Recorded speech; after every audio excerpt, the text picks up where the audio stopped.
There we go. We are live. Hello, everyone. Hotchin Phin here, and I'm fixing things. Currently working on centrifuges today, and Phin, you're still working on Gorge, right? Or Yes. Godforge. Well, tier 2, tier 4 QFTs. I want 2 of them. And another tier 3. Tier 3. I'm cleaning up my mess that I made last time. Because apparently what I decided to do with the stone dust was a very bad idea. I have been thoroughly punished. And I have learned from my mistake. It won't happen again, maybe. For now. Mostly because I don't have anywhere to put it. Hello, Metis. How are ya? So you may be wondering what we're doing. I'm actually working on getting this system hooked back up to the other centrifuges, and then I honestly don't know what Finn's working on. Finn's working on something. He's definitely doing something. Something about mutated solar? Was that what it was you were working on, Finn? Yeah, we need tier 4 QFTs. So he's building a bunch of tier 4 QFTs at the moment. And they're scarily expensive. We're going to be doing busy work and like seeing what we can do today. I'm not like the reason I put the squirrel title is because I have no clue what we're doing today. I have absolutely zero clue on what we are doing today. I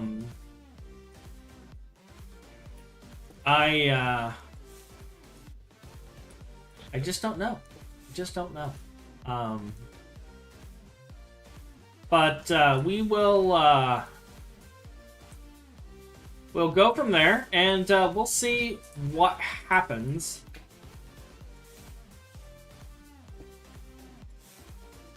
And hopefully everything will be okay. So the voice of confidence, you know. Alright, so this hub has 16 connections. Am I actually doing one connection per 4? If so, that's amazing. I think I am. So, I don't have to add another hub. I can just, link them.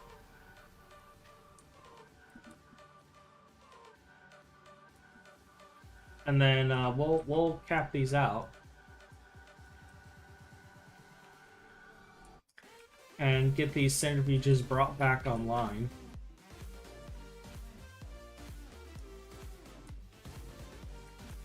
But yeah, that's kind of what I'm doing initially. I think I might do some building today, because I do want to do that. We might do some quest cleanup today, because Finn was talking about how we really need to start working on that, since we're 100%ing everything. So we got a lot of useless things to build that we're never going to use, and we're only going to build it just to complete the quest.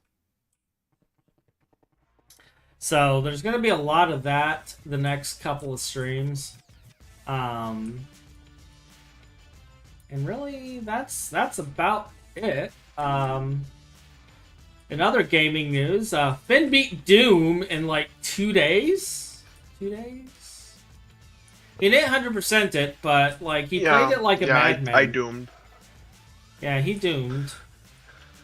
And I personally have not started Dooming yet. I can play it for free, but I haven't done it yet. Well, the reason I haven't done it yet, Finn, is because I'll be picking up another game. I think Sunday or Monday, called Fantasy Life. And I'm unfazed. You should Doom. You're like, you should Doom. Rip and tear until it is done. Yes. You do not get that quote until the end of the game, unfortunately. Yeah, it's like when you're a zombie, right? Unclear. Yeah. You are perfectly fine the entire game. Don't worry about it too much. Spoilers. Like, I don't even get fazed with it anymore because people broadcast everything online now. Like, you can see the entirety of the Doom storyline online in about 30 minutes. Like, alright, so that's all 32. So now we just gotta turn these things on. And they should just work magically without any problems whatsoever. Hey, Precarious. My second hotbar is always the 82 stuff. Surprised you don't have a hotbar full of wireless setup sticks just to do faster. Yeah, I should do that at some point. Is it time for some motherfucking Greg? Yes, it is time for some motherfucking Greg.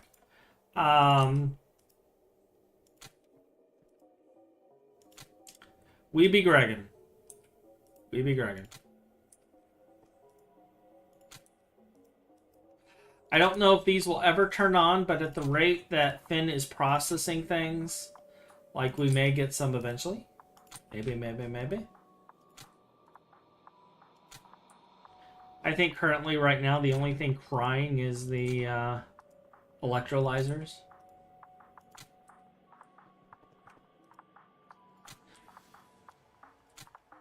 But Phin is determined to push our ore processing to its limit at some point. Not today, but soon. He is embracing his Yoshi P and saying, please look forward to it.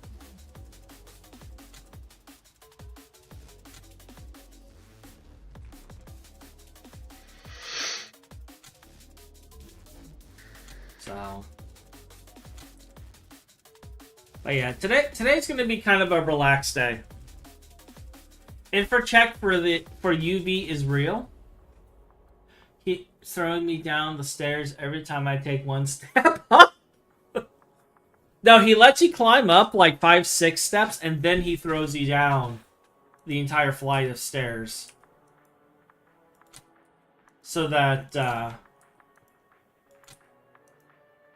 you're right back at the bottom, because like you build all your machines, right? And you have a beautiful steam line, and you have all that going on, and then somehow a creeper appears and blows it all sky high. And you have a chain explosion, and then you have like 5 million pollution in that chunk.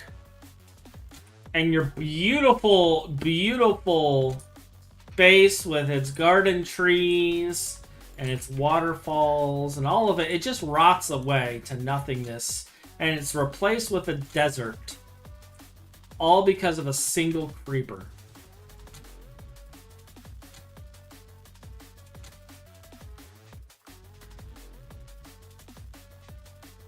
How's that for a Greg?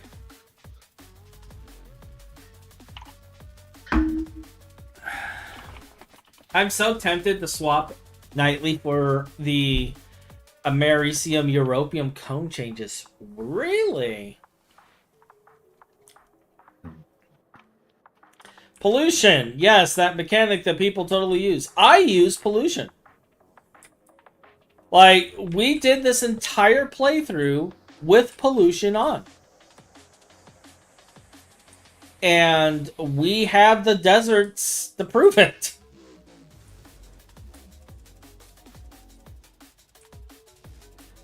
Yeah, we did this entire playthrough. We're just at an age where pollution no longer matters.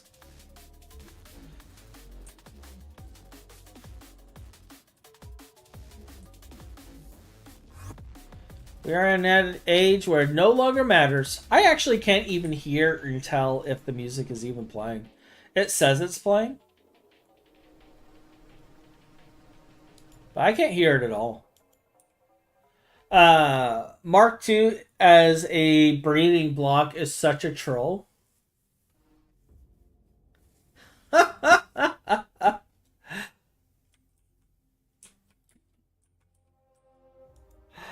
Oh, jeez.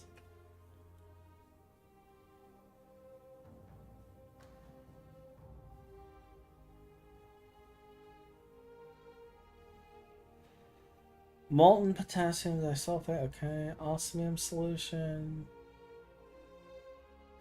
Phin, we have like 56 million osmium solutions. Do we even care about this anymore? Should I like...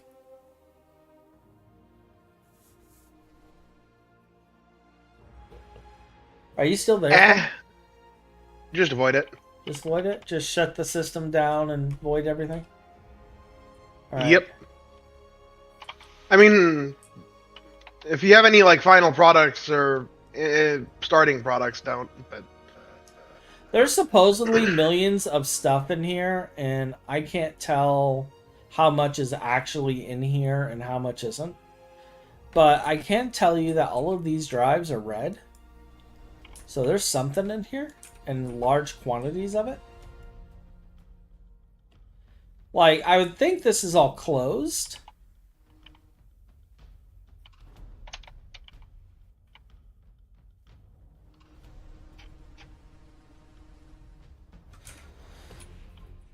Let me...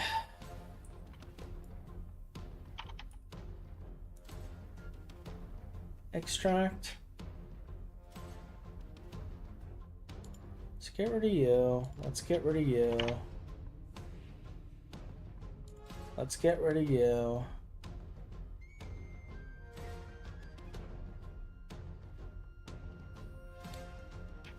In fact, let's get rid of everything minus what's going into that system up there.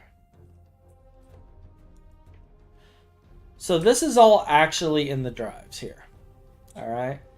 So we have 210 million iridium chloride dust. That's not processing right now. We have 334 million palladium metallic powder, 84 million metallic powder.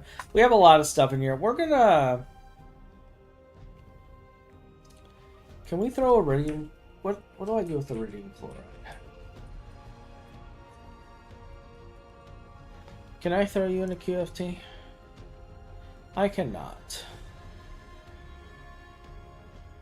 But you are literally just combined with calcium to make calcium chloride. Why are you not working? there we go. Cool. Alright, let me...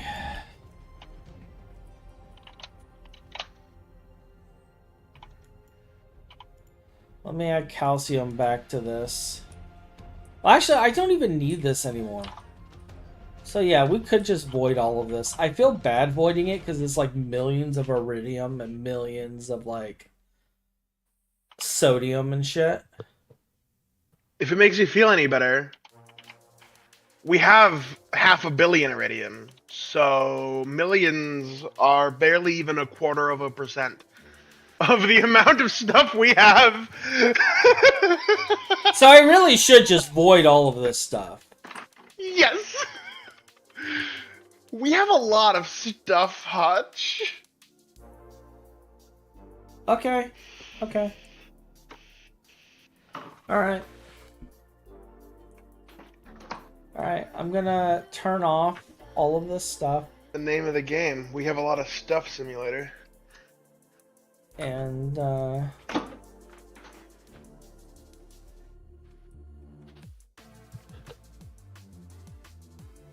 we'll go from there.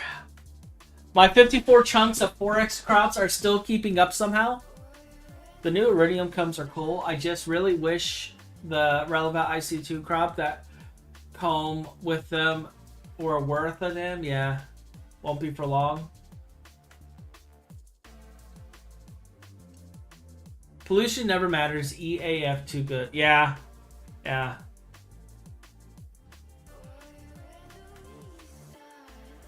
That laugh. Are we absolutely sure classes and GT&H haven't completely broken Phin?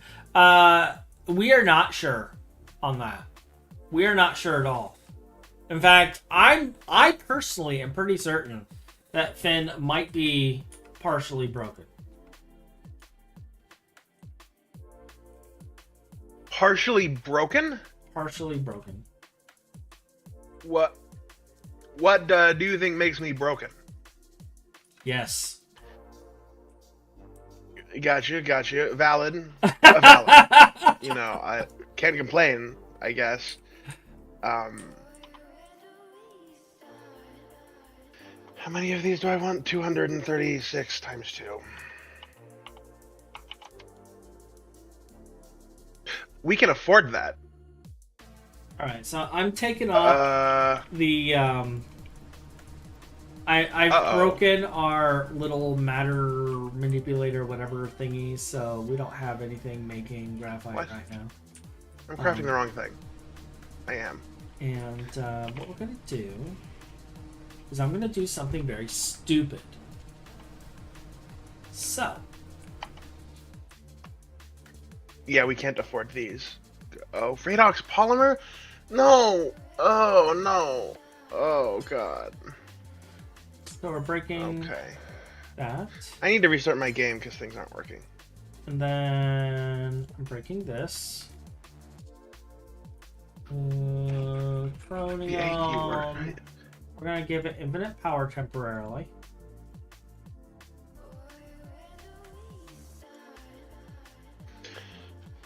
And we're gonna flush this system, okay?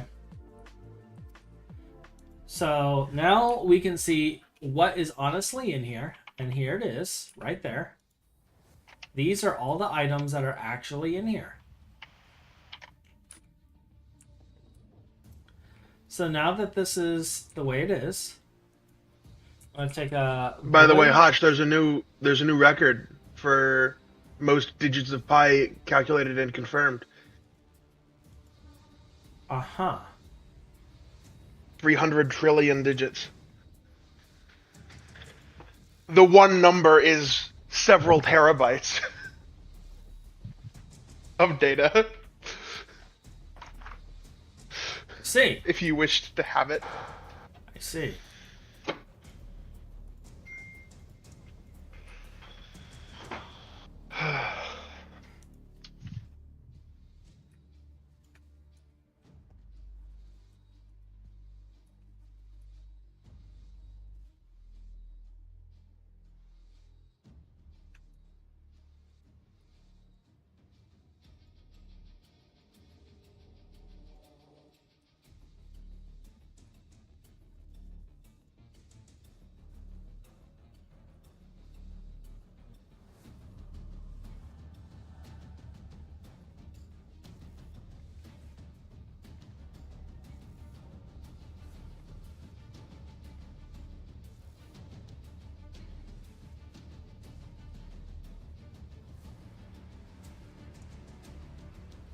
We're avoiding everything in void cells because we can.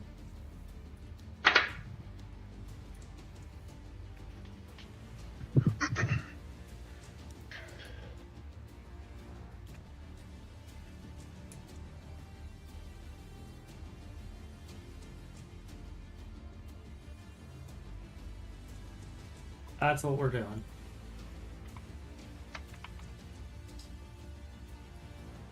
Goodbye, my bookmarks were just hidden. Cool. And they all go to anime.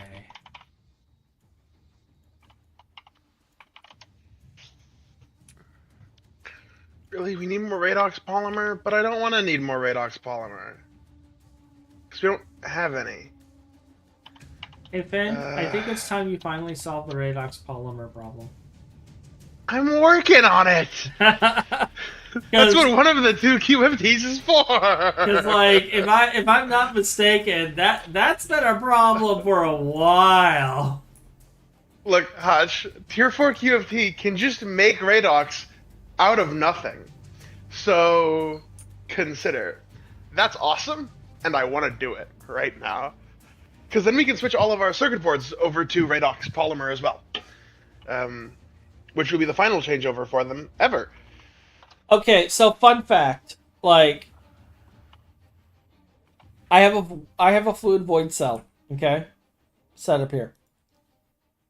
It's not whitelisted, so it should accept anything.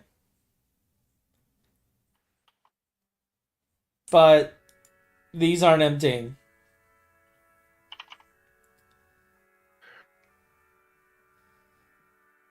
They're not emptying, Phin.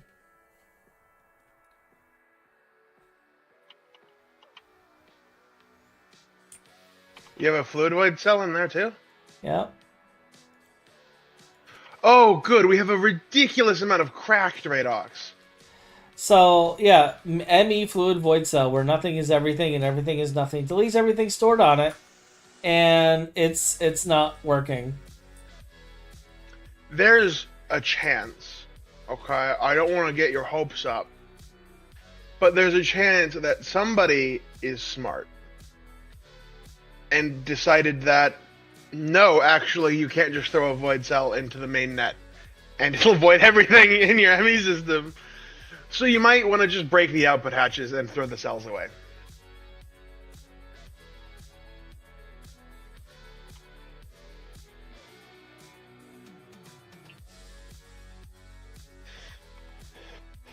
Okay, what does this guy distill?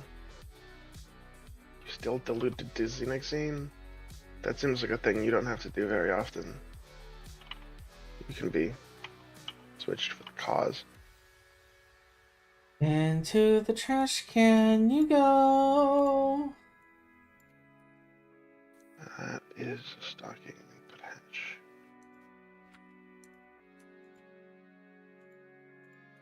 Alright, everything has been voided from the old system. We can start tearing out all the machines in this building. I even disabled the matter conversion thing for whatever the fuck they're called. For the graphite. That's disabled too, technically. So we can just start deleting everything in here and replacing it with whatever we want. Which I'm sure you're already plotting on things that you can replace it with.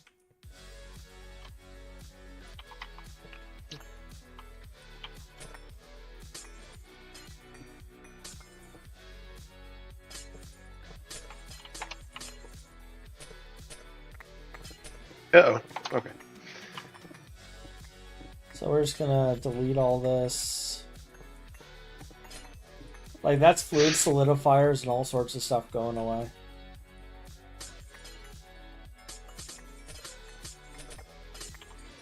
How's that make you feel, Finn? I mean, I don't know. I just got home from a trip. You don't know? I can't think right now. You say you got home. Yes. Like, I was in a car an hour and a half ago, and now I'm here. Hi.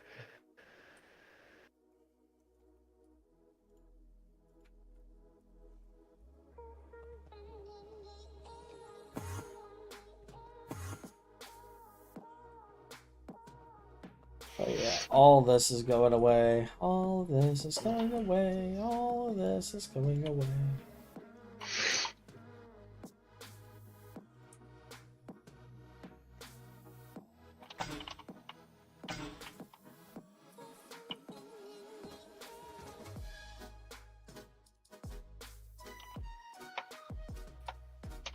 And I believe that had one.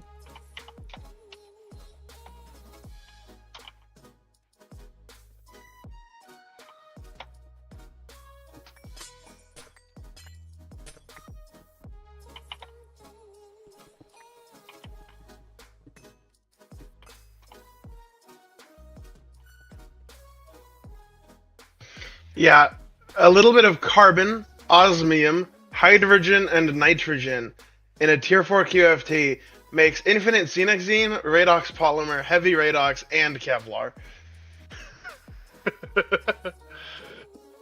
Spectacular. 7x yield for at least 1622k power cost is definitely balanced. Let's see here. My 54, blah, blah, blah. Hotch, I'm going to do something very stupid. And I ask, how is this a new thing? Yes. Third time that is. Current guy pushing it was tilted over how bad the greenhouse is. I think it's Cobra. Now, 7x yield for at least 1622 times the power cost is definitely balanced. Especially after crops being literally free on power. Pretty bizarre balance.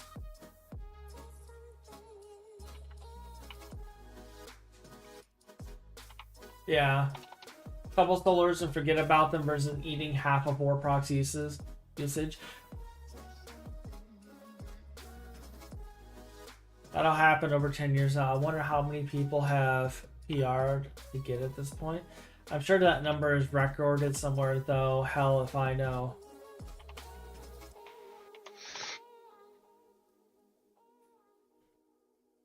I love KFT. Hey, we added tons of stupid long crafting chains and everyone's lagging like crazy. We need to add a multi to skip all that nonsense. Yes.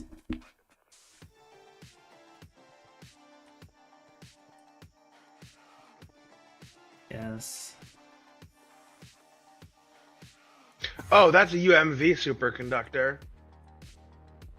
Huh. Okay. Uh-huh. Got you. Cool. I'm on board with this fully. So you said if I copy air and I do remove all on these, it should, in theory.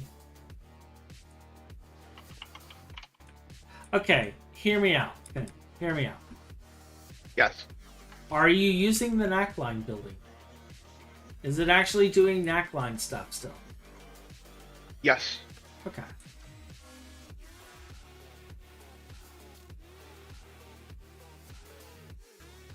Well, how about this, Phin? What if we used your little trick and just deleted the entire... Oh, you got other stuff in this building. What does this do? That is true, I do. There are forge hammers up there. Yeah. Or not forge hammers, there are electric implosion compressors up there. Yeah. And they're not working. Yeah, they're not passive. No. They're active crafting machines. Incomplete structures. What? Yeah. No. Yeah. No, actually. These four exist. Smile. Okay. You're like, Those no. four aren't real. I don't know what you're talking about. They're not real. They look pretty real to me, Phin. Look underneath them and tell me that they're real. They just have nothing. The operational one has a bunch of stuff. So, okay, is this your forge hammer stuff right here? Yeah. Yes. Okay. This is all of our implosion compressor recipes. What is this right here? Output. And it's connected Mainnet. and it's connected to mainnet. Okay, so it's isolated. Yep. So Everything below it can go. yeah, everything below is going to go. So this stuff, if I remember correctly, this is dealing with like our titanium and tungsten. This is what makes all of our tungsten. So if you QFT the tungsten stuff, then we can get rid of this. This also produces our rutile, by the way.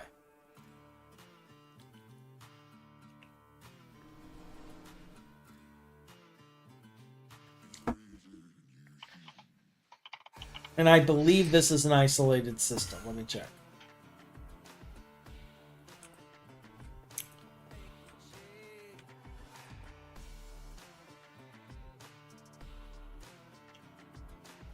connected to 27.182.26.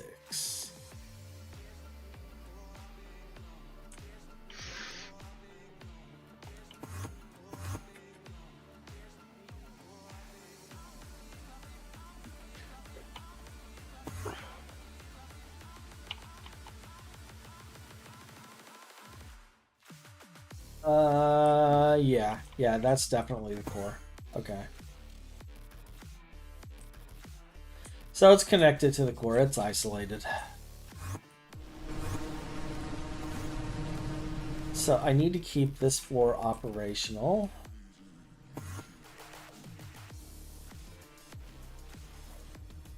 Sorry, did that one a UMV vacuum? Oh god, that one's a lot.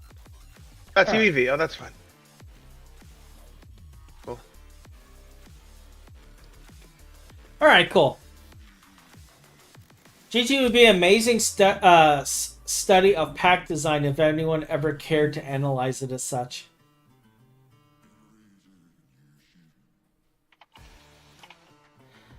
I hate the QFT Band-Aid that's so festered you can't rip it off anymore. Wow, that's a description.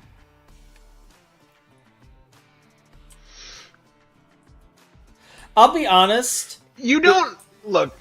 You don't need the QFT. We could totally go and build like 20 biochambers and pump out Xenoxene and BioWare supplies. We could.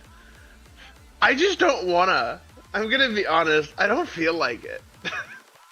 Yeah, like it's not that we can't do the stuff. Like we can easily like do all of that. But at the same time, after a certain point... What is needed for plastics? After a certain point, you have to think of server performance. And I'll be honest, endgame, servers would die. Like, they require so much for endgame, servers would die. Yeah, that's the main reason. Like, there was a lot of lag from people still having endgame PBI lines and stuff. The solution was just to remove them, apparently. Yeah, because, like, what was the whole point of the PBI line back then? It was to show off. Supposedly. That's what I'm hearing, is, like, it was all about e-peening over who had the longest... like chem line in their pack. That's Kevlar. Oh, that's Kevlar? Yeah.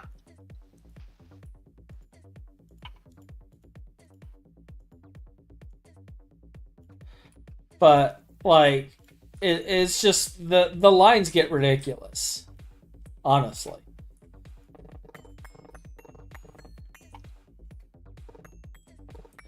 I mean, I'm all about challenge, but then there comes a point when it's not challenge, it's just obscenity for obscenity's sake. Because these lines, they're not hard. They're just annoying and monotonous. And that's what I think they were trying to get away from, and why they did the QFD, is both server performance and... like what I mentioned before, where it was like, what is its real purpose at that point? And the more you have technology, the easier things should get. They could have also just made a shorter line using like mega chemical reactors or something.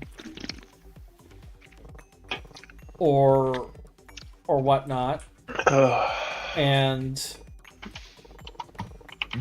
do the same thing. Now, the catalysts for the QFT, do they last forever?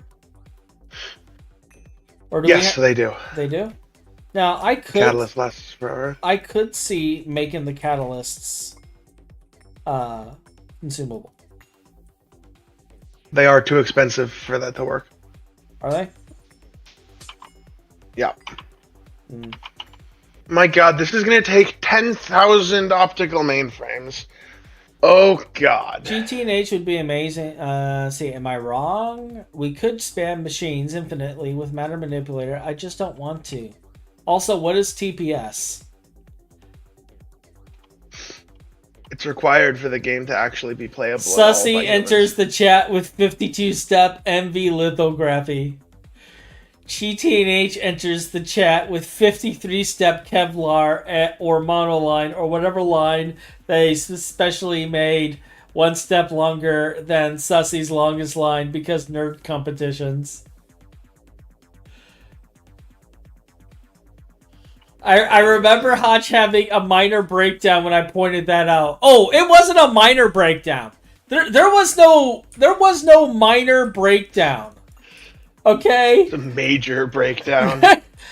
Hotch was broken. Okay? I was just staring at the line, I think the entire stream as I was building machines. And the entire time I was bitching and just going, why? Why? Look at me! I'm a GT&H dev. I'm gonna make the most insane chemical line ever because fuck my players. Yes. Yes. Of course.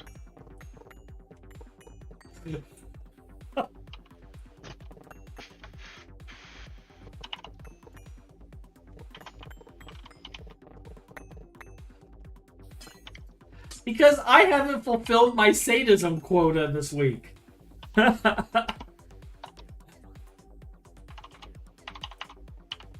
Look, in truth though, look, I'll just be perfectly honest. Like, the GT&H team actually does love their players. So don't think they do. Don't think like that they have any animosity, because they really don't. They're actually very thankful for all of you.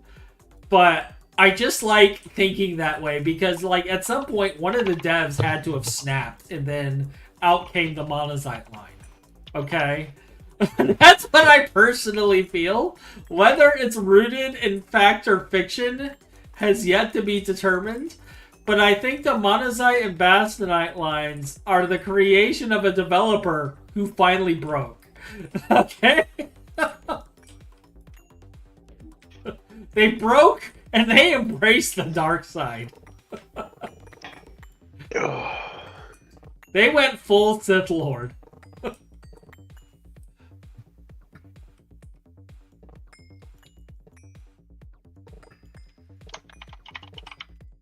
And I wouldn't be surprised if the source code for, like, GT++, like, puts a recipe, and in the description, it's because fuck you, that's why.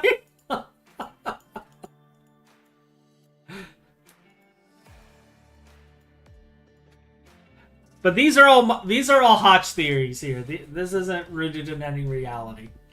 If you want empirical evidence of a dev that went full bat crud mad, just look at the LFTR. What is the LFTR, Phin? Liquid fluorine thorium reactor, I think.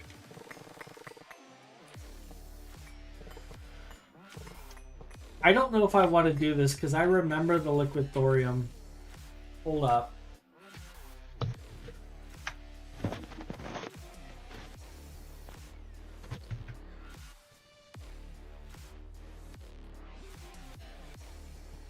Control block for the liquid fluoride thorium reactor produces energy and new elements from radioactive beta decay. Alright, it's a cube.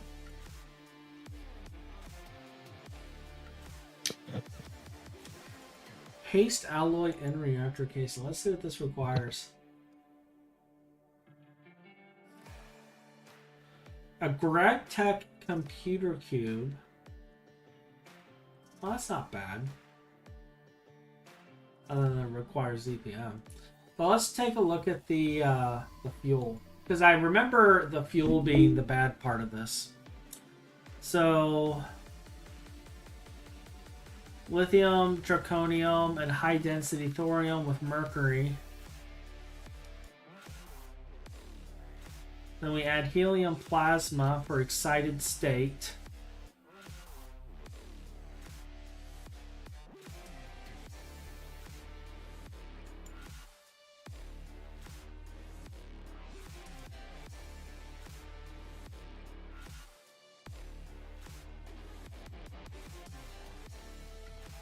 Oh, we need a nuclear fuel processing plant to make the fuel. Okay. Thorium tetrafluoride and molten salt base, uranium hexafluoride.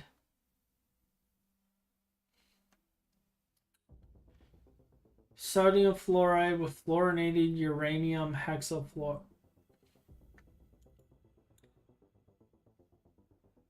Sodium fluoride, okay. We also apparently have a nuclear salt processing plant. Or we can put this in a LFT, whatever. What?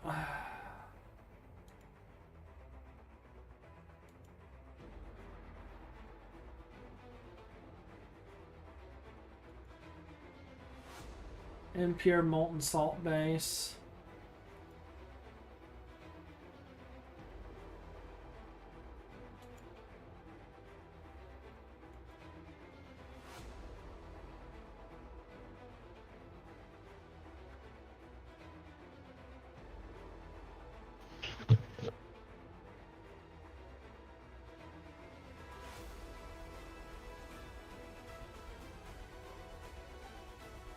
Okay, but how do you get the depleted? How do you get the depleted uranium salt? Otherwise, oh, with LFTR fuel 2. The second fuel, genius.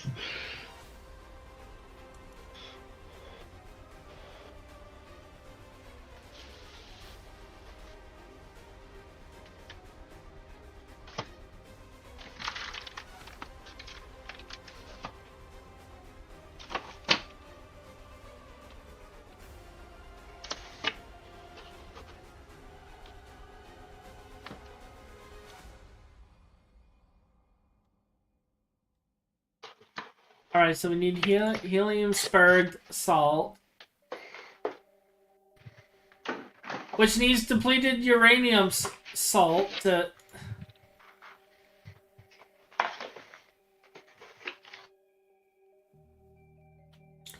Which can be done with LFTR1.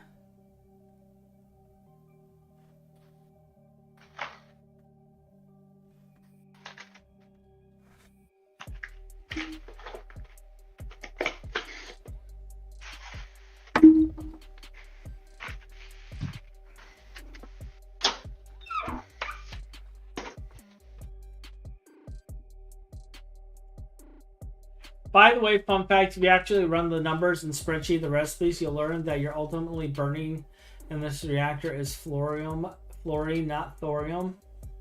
The actual thorium, uranium, and cedric is fully recycled from the depleted fuel.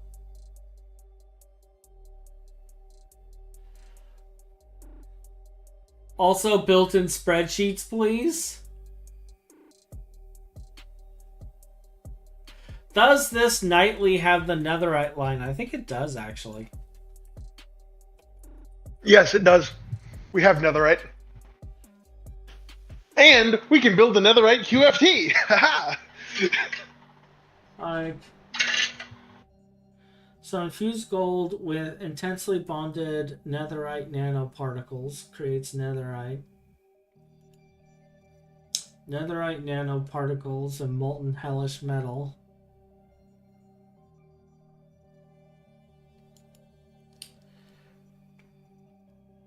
Brittle netherite scrap.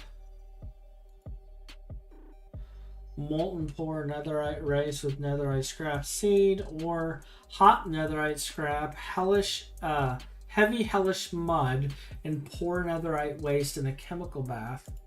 Poor netherite waste comes from netherrack froth in a vacuum furnace / dehydrator.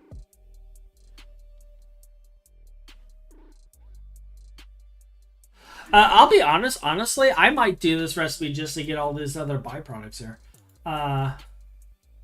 You said there's a QFT recipe for it? I don't see a QFT. I just see the plasma arc furnace. What's the QFT recipe?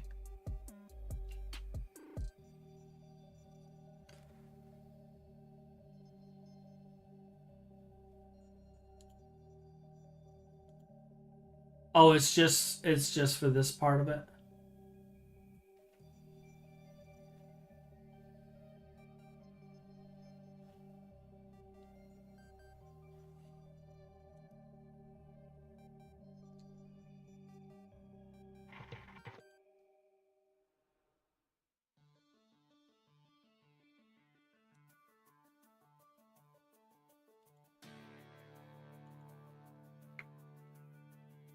You know what? I'm actually glad.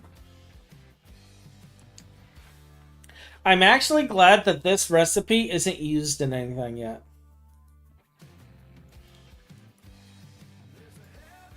They haven't gotten that far to make it used by stuff.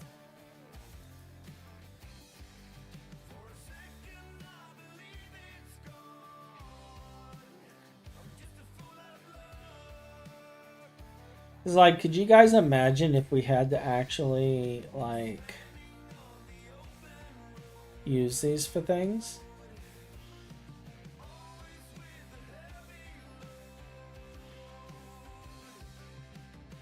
I mean, I guess it's nice for the memes.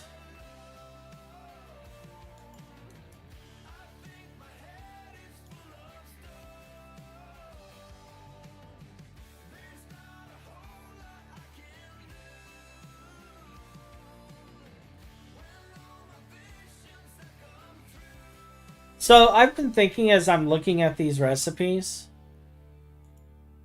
and I feel like we need to start building with like netherite blocks and netherite frames and netherite stairs, because it's the swaggiest stairs ever. I feel like we need to start using these, just because.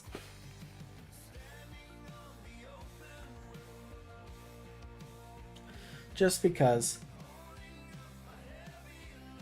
The minute I saw magic recipes, I knew netherite was dead on arrival. Yeah.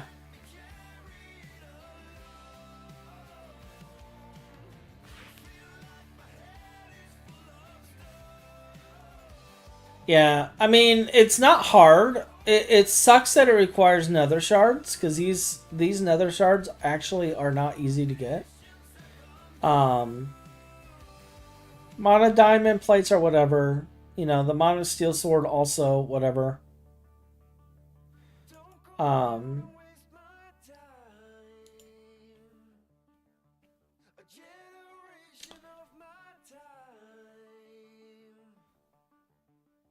But it's not tied to the endgame infinity armor recipes, it looks like.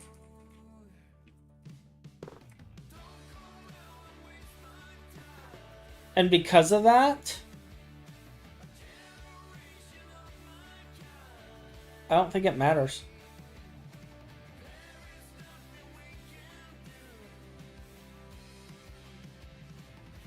So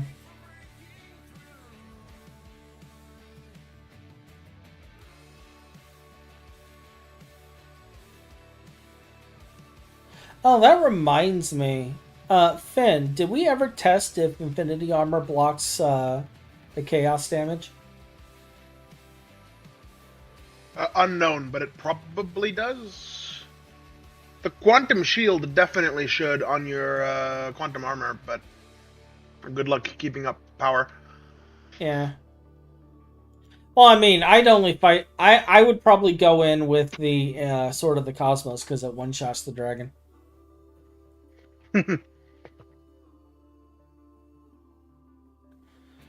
Turn on the shield, smack the dragon, done.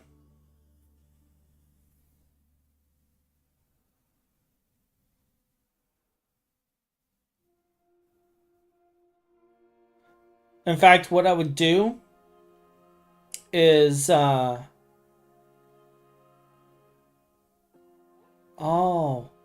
just had a thought. What if we found where the dragon was and we set up a wireless power charger there for the quantum shield?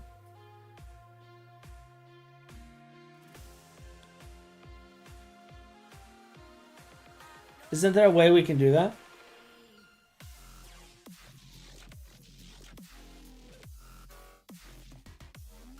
Terrace stuff? No, it has no use. I actually checked. I actually checked and it doesn't. It has no use. It's not used in anything right now.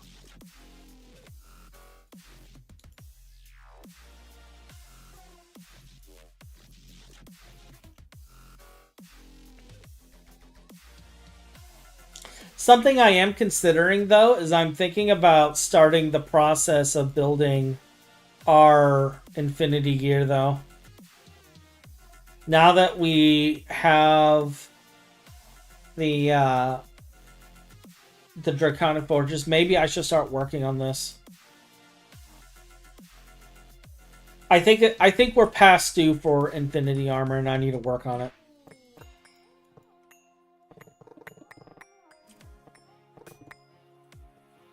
We may start that process today. I may not finish it today, but we may start that process today.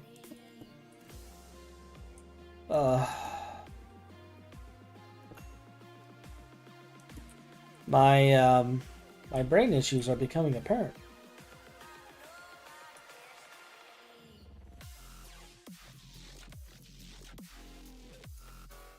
So I don't know if you guys noticed, we've had like crazy storms like the last couple of days. Did they end up going down to the southern area as well?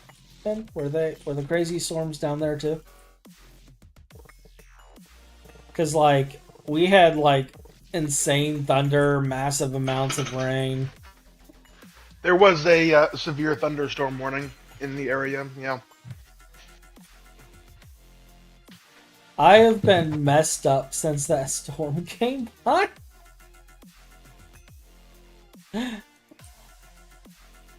Not gonna lie.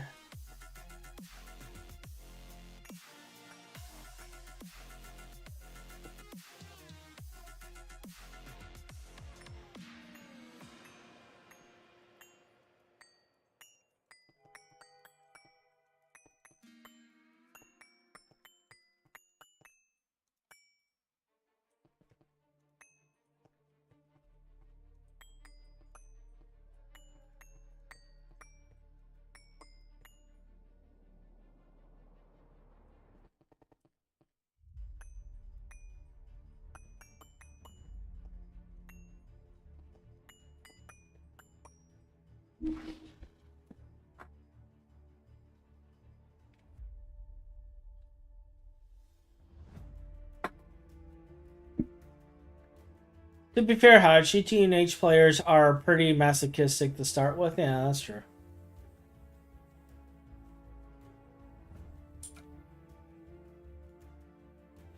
I busted my ass walking through the creek during that.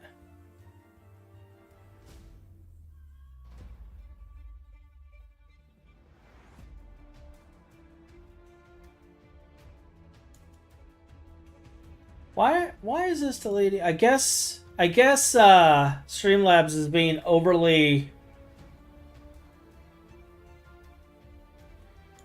sensitive.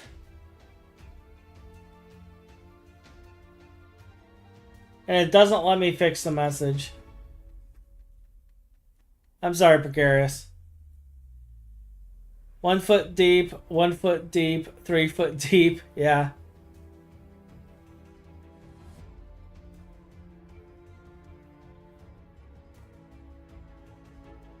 YouTube being YouTube. Well, it's actually not YouTube being YouTube. It's my Streamlabs bot.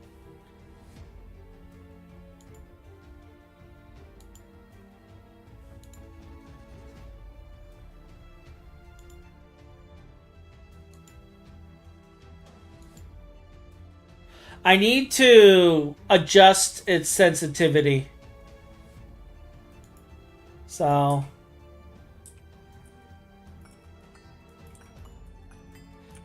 Yeah, I need to go through and fix the list because, like, this channel is not meant for kids. It never was meant for kids, which is probably why it doesn't grow that much, just because of the fact, like, I don't have children coming through here. This is meant as an adult channel where we can crack and make adult jokes and have adult sense of humor, and everything's fine. Like, it was never meant to be a child's channel. Just because I don't consider myself child safe. I slip up, I curse, I say damn, fuck, shit, motherfucker, cock waffle, I can go on and on and on. Or like my friend Ryan would always say, you son of a bitch. like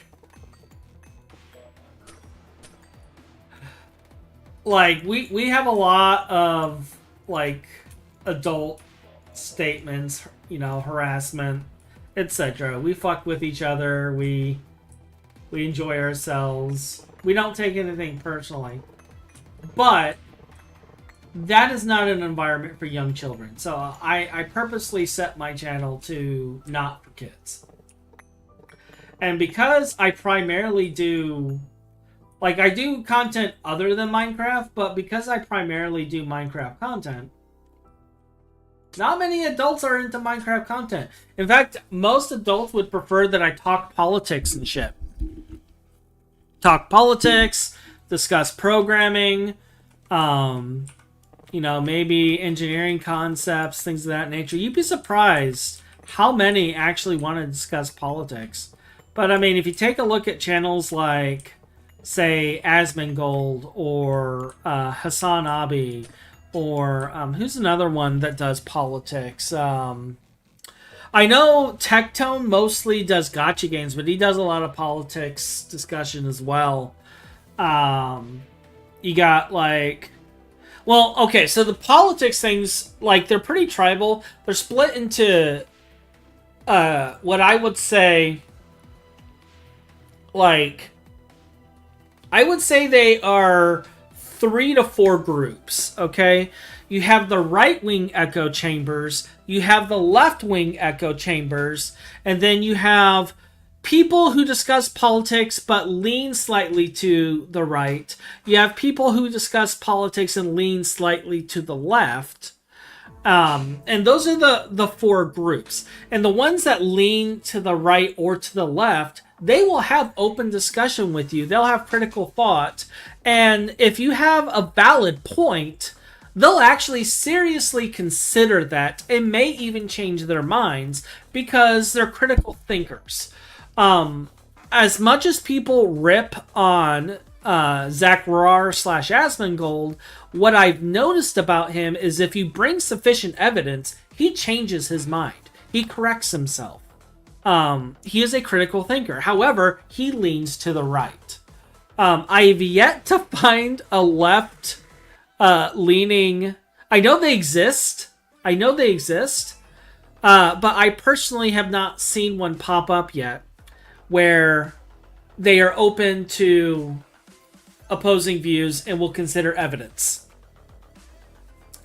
I know they exist, though.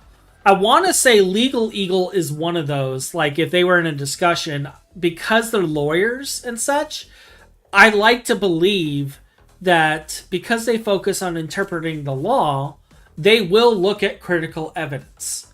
In that case, in that situation, they will look at the critical evidence, and if they find that their viewpoint is wrong, they will correct it. But, like, then you have the other side where I find that they are echo chambers. They do not listen to anything that... In fact, if you so much as bring actual empirical evidence against their viewpoint, they'll just ban you and go la la la. you don't exist. And I've seen evidence of this. And sometimes it's not 100% the creator. Sometimes it's the moderators that they use. Sometimes it's their moderators. And like, as much as people dislike Asmongold, I can at least say I've seen evidence where he listens to opposing views, and if the person's right, he doesn't like ban them or kick them out. He'll actually genuinely listen to them, whether he likes them or not. And like, he does, for the most part, support free speech. Honestly. And a lot of the other political streamers don't like that. Because he doesn't have a specific stand on things, and he is not following what they believe is the morally just, correct way.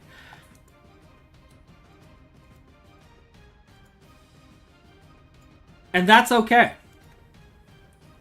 He's allowed to not follow that. He's allowed to not be a sheep.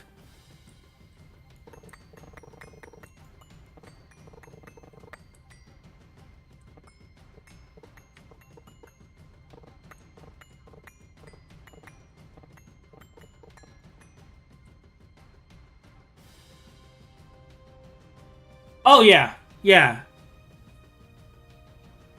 Yeah, I don't go to Twitch for politics, believe it or not. What I do is I spend a lot of time researching news articles and stuff. Problem is so much of the news is biased these days. Like, you really have to go through a lot of different publications to kind of get an idea of what's really going on. And you also have to, like, filter out a lot of crap, because they write things in such a way using psychological tactics to give people an automatic point of view just in the headlines, because they know that most people don't actually read the articles. They only read the headlines, form an opinion, and then move on. They don't actually read the articles themselves. And a lot of times, when you see hit pieces on people, regardless of the side it comes from, and you can tell it's a hit piece based on how it's worded, but when you read the article itself, you find out there's actually no evidence to whatever it is they're complaining about. And a lot of it is complete bullcrap.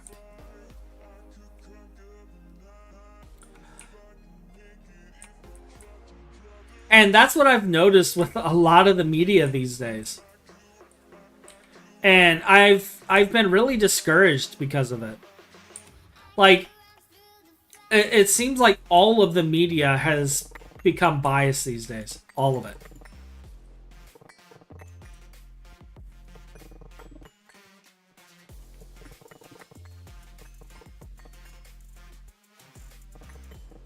But that's why, like, YouTubers, and why a lot of the younger generation is turning to YouTubers and Twitch streamers and stuff, is because more often than not, a lot of these content creators, they look at, like, multiple sources of evidence, and they present things in such a way where, like, it just seems more trustworthy than the media today.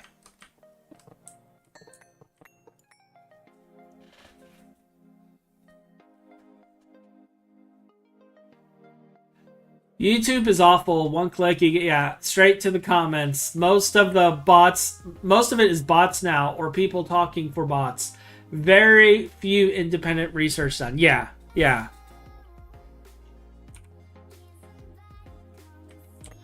And that's actually something that kind of surprised me, because, like, I actually, at one point, I did catch one of Zach's streams, and I straight up asked him, I was like, how do you keep up with all this? Are you actually doing research? Or, you know, like, you seem pretty knowledgeable about this. Like, how much time do you spend researching? And he said it's actually not something he spent time researching. It's just something he knew from previous exposure. And that's why he's knowledgeable in the topic, is because he had previous exposure to it. So he has knowledge enough to form his own opinion, and that it wasn't actually based on empirical research or fact, but he openly admitted that it wasn't based on, he didn't do any research on it. These are his opinions. And that right there gave me more respect for the man than any of these other creators, is because of the fact they openly admitted, well, this is my opinion based on what I've heard about it and what I've seen. I have not done research, but this is what I was exposed to, and this is how I know about it.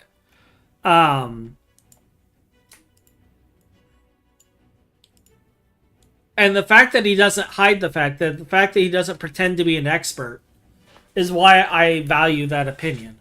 Is he openly stated, I'm not an expert in this. This is just what I was exposed to. Which is perfectly fine. In college, when I would deal with debates and stuff, like, we would always list, this is not a fact, this is my opinion.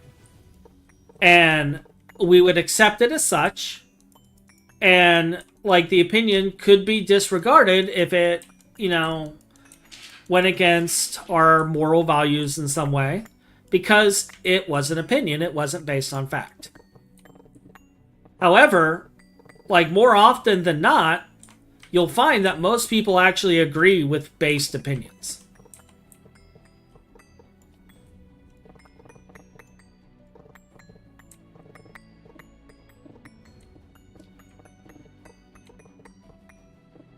And, like, situations like this is why I firmly believe that all people should go through a debate class at least once.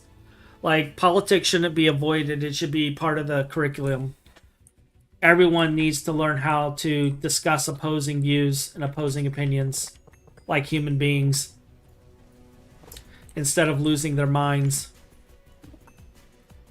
It's okay to disagree and still be friends with a person you disagree with.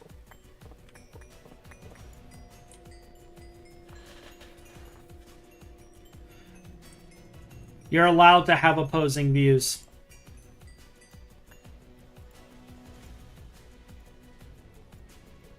I know this is like an earth-shattering concept, but I firmly believe it's something that needs to be brought into the daily curriculum. Because I think part of the reason people have gotten so tribal and so upset about everything and so emotionally connected to everything is they don't understand what's going on, and they're only taking in whatever garbage the media is feeding them. And everything is panic, everything is race war, everything is horrible, everything is Trump derangement syndrome. Like,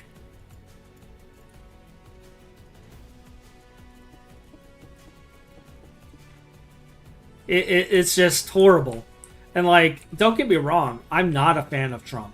Okay, I don't like the man. I think he's a bully, personally. But that doesn't mean that he can't do good things as president. Doesn't mean he can't do bad things as president. But I think people are losing their minds and taking things out of context. Punish the man for what he does wrong, and praise the man for what he does right.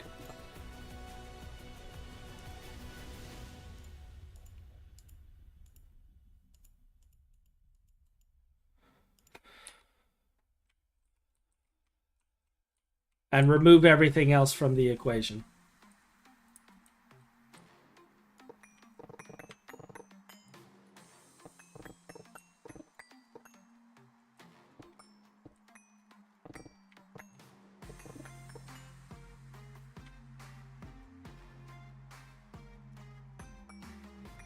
Exactly. He's a horrible person.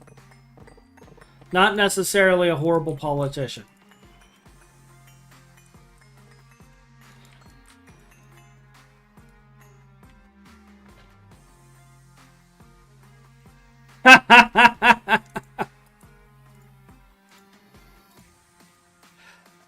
I firmly believe that, like, so back in the old days, when our nation was young, like, people would be selected to join in Congress and stuff, kind of like jury selection from what I remember reading. And I honestly think we should consider going back to those days where serving in a council isn't a career thing. It is a part of being a citizen, and you just need to serve for X number of years, and you'll be compensated during that time.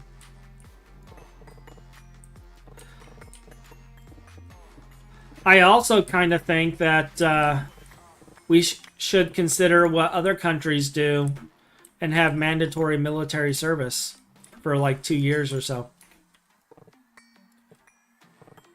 Just so that people can have a bit of training in that regard. And I know that's probably going to be like a hot take for a lot of people. But like a lot of other countries do this. Korea does this. I think a few countries in Europe do this. And then I'm pretty sure let me check. I don't want to spout inaccuracies. See, countries with mandatory military service. So South Korea, Israel, Brazil, Russia, Switzerland, Greece, Norway, Algeria, Australia. So yeah, a lot of countries do this. 1 to 2 years mandatory.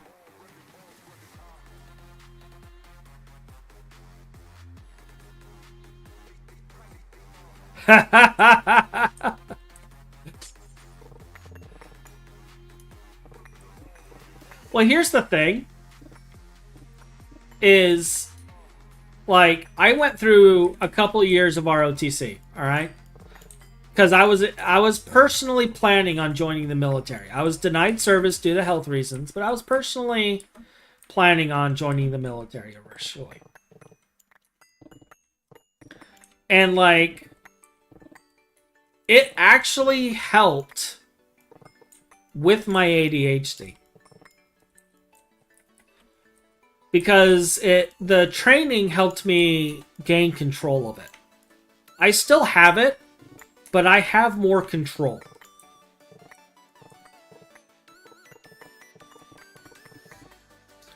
It was something that Colonel in Chief worked with me on for the better part of 2.5 years. I was in ROTC for 4 years, but Colonel in Chief worked with me personally for about 2.5 years to kind of help me get control of it and maintain as much focus as I can. More so I can function in day-to-day life. They were more concerned with me functioning outside of military than inside. Because I was bad. Like, you think the squirrel's bad now. The squirrel was an epidemic back then, okay?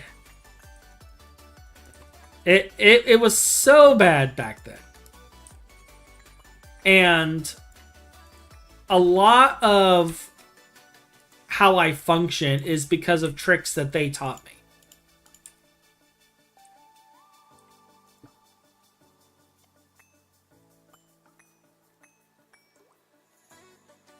they fortunately recognized the condition. They recognized the issues I was dealing with and worked with me on.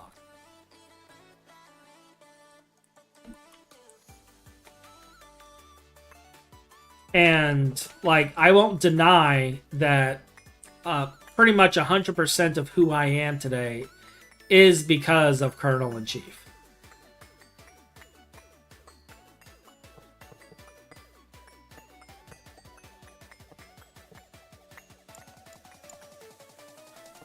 But that's also why I think that the military service thing is something that should actually be considered. Even though I myself cringe at the thought, like now, because I'm much, much older.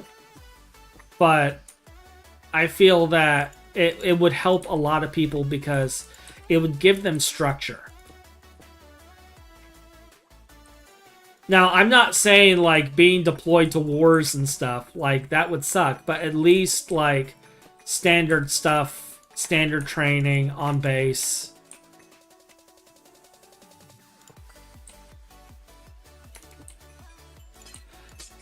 Like, part of the problem is the U.S. is involved in way too many wars right now.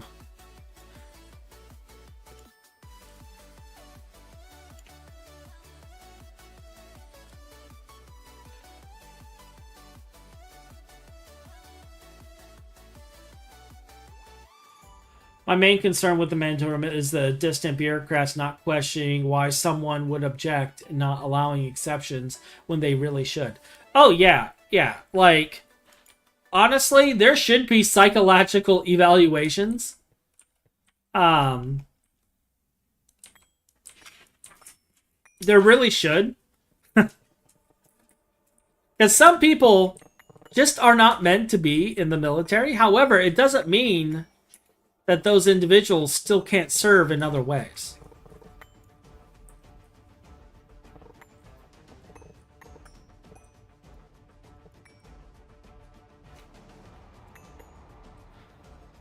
Like, take me with ADHD, for example.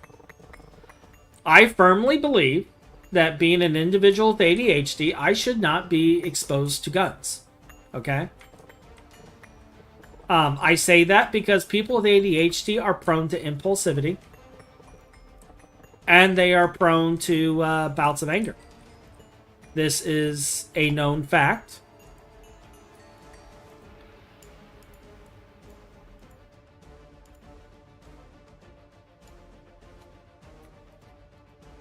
Which is why I believe that people with ADHD should not be, you know, yeah, you can give them weapons training and stuff, but they shouldn't be like a SP or anyone who carries armed weapons at all times.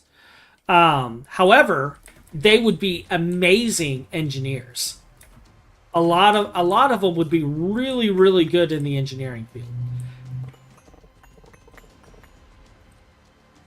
Because even though I didn't specialize in engineering, I was making robots as a child.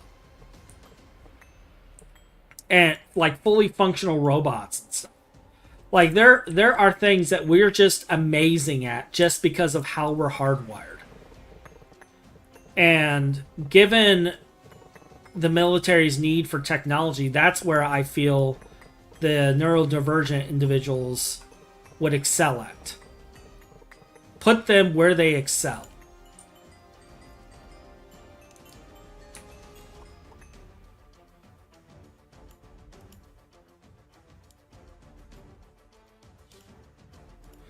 And that's something that it would take an actual leader to understand.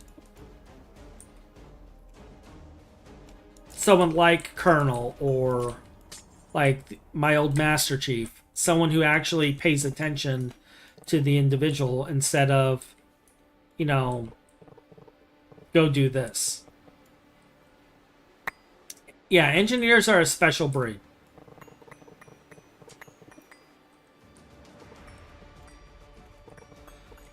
But these are all like wishful thinking, you know?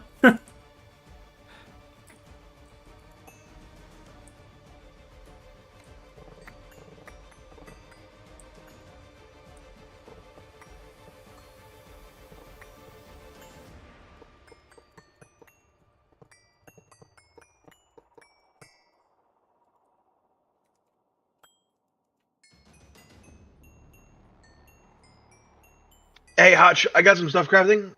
There's not much I can do while it crafts. I'm gonna head out for a little bit. All right, have a good one, Finn. You too. I am almost done destroying the plat line. So.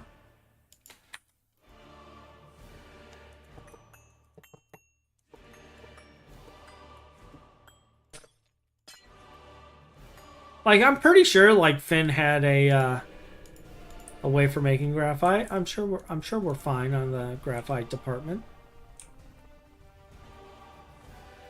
One of my grandfathers was a naval engineer. He had severe OCD. Yeah.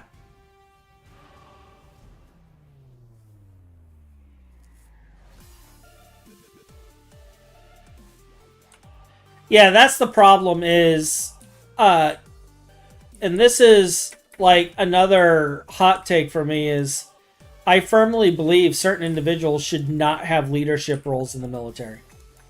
I think leadership is something that should be proven, not just okay. You have a rank. You're now in charge of this platoon. Like, I think you need to actually be a proven leader before you get into that, because certain people just they're not meant to be. They're just not meant to be leaders.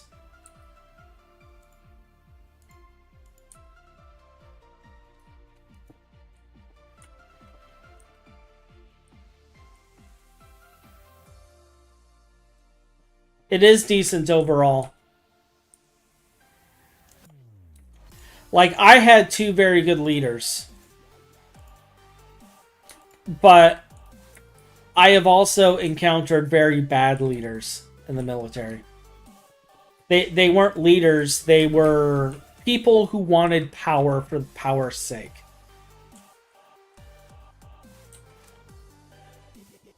They didn't want to lead, they wanted to tell somebody what to do.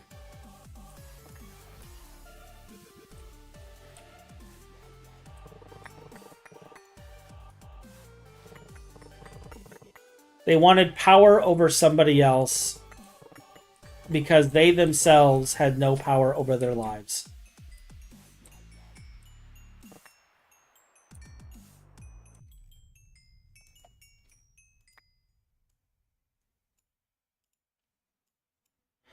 And I've encountered a lot of those type of people in the military as well. Specifically in the American military. But I wonder, and this is just a theory, is that if it was mandatory for everybody to go in the military, if we would have less of that.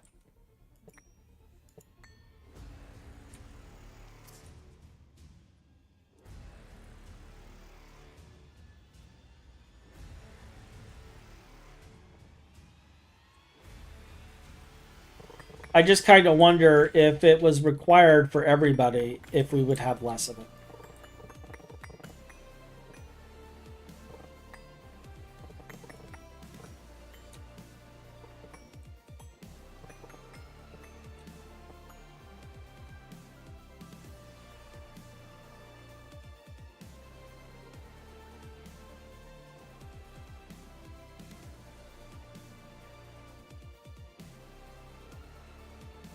Hey, Mitchin.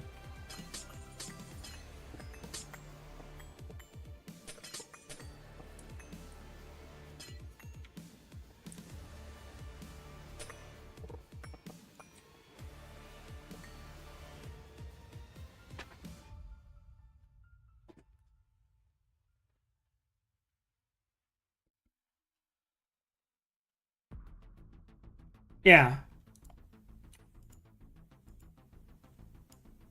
The other thing that would be good about it is, like, if people do have that mandatory service and they have health conditions or some other problem along those lines, like, it would get discovered during their mandatory service and they can get proper treatment as well.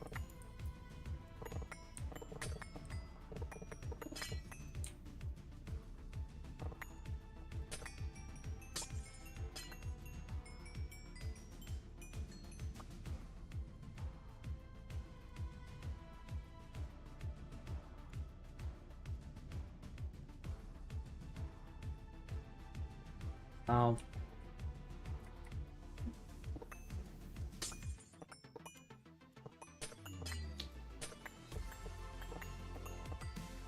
But these are all just little Hachi ramblings. Little Hachi ramblings.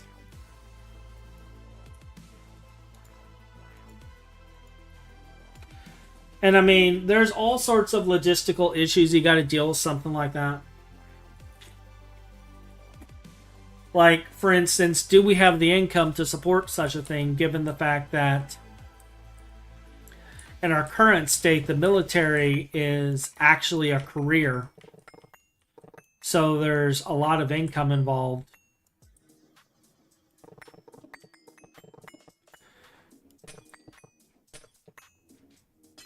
And I kind of wonder how that would be handled logistically when we're trying to cut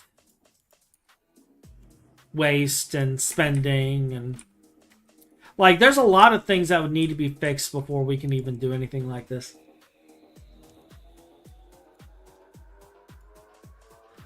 Like, we would have to stop being the police force for the world, because to be frank, it's not our job to police other countries. They need to take care of their own problems.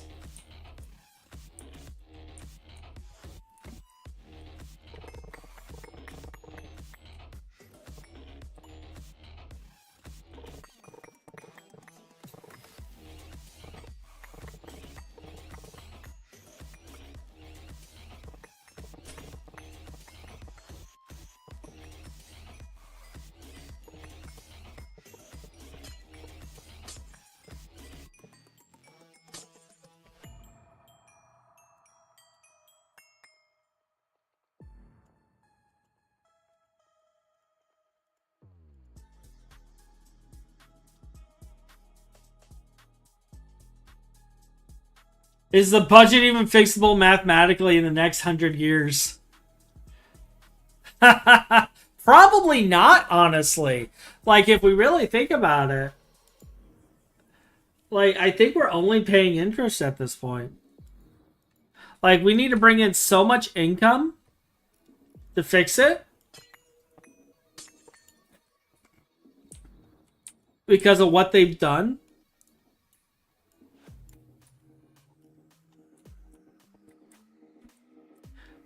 No, I personally feel there's going to be some sort of a reset before things are fixed.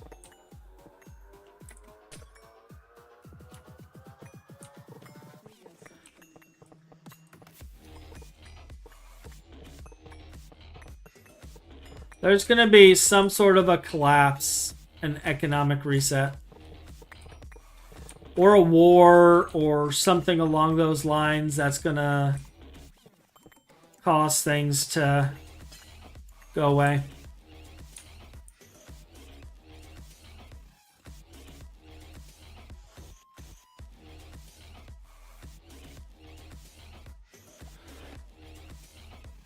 Because, like, there's just too much debt right now. And I'm not personally seeing how it's going to be fixed.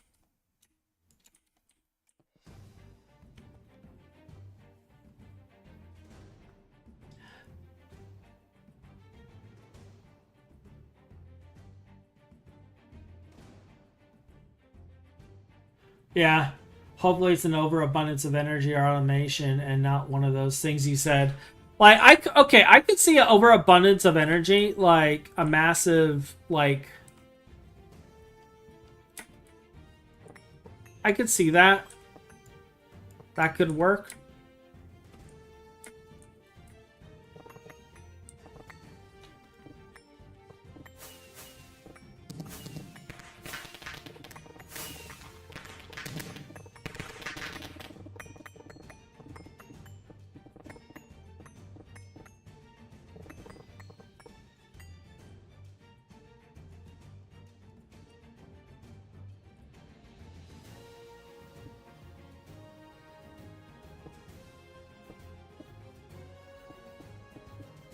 Or here we go, here we go, here we go. This is how we'll fix it, alright? This is how we'll fix the budget issue, okay?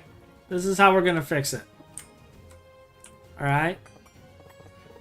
We're gonna put out a crypto coin. We're gonna put out a crypto coin. We're gonna hype that crypto coin up. And then we're gonna sell it.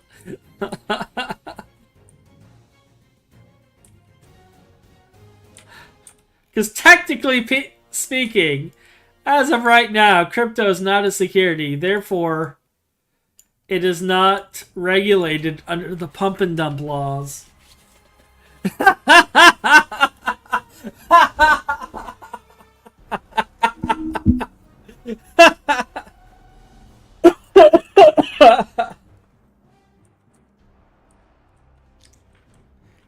Oh, look! Look, we suddenly came up with, like, $24 trillion. Our debts are paid!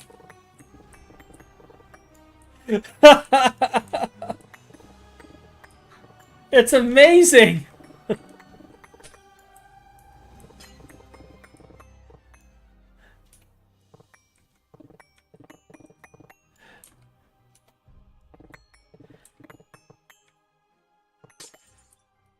Honestly, like, I think...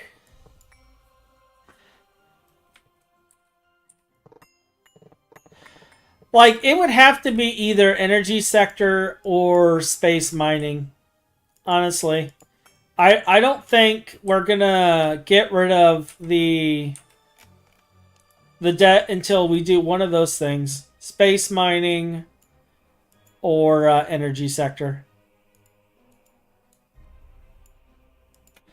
Because space mining could bring in trillions through rare resources.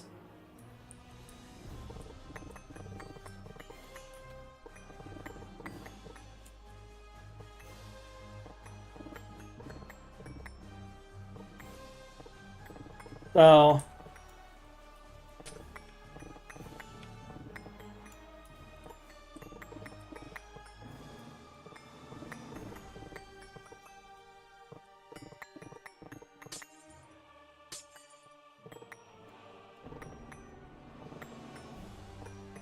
The question is who's going to make it first? Is it going to be the US or is it going to be like China? Because I think China's got a leg up on things like that. I mean, don't get me wrong, Musk is trying, but Musk is... I personally believe him and Bezos have their hands in too many buckets right now.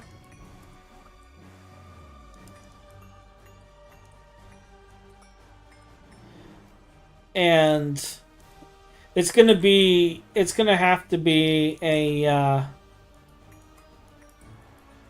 completely different affair.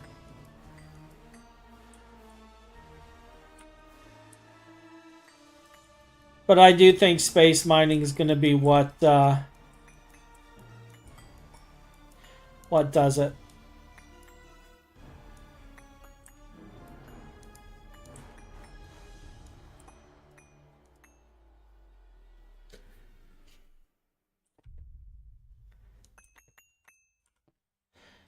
You would think they would work together, but you're underestimating the power of stupid people, and they're liable to do something stupid because reasons.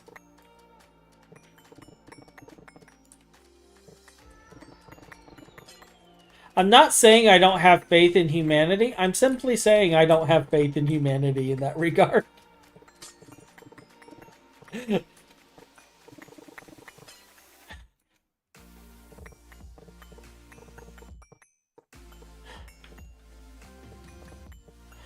I personally feel that many people, like,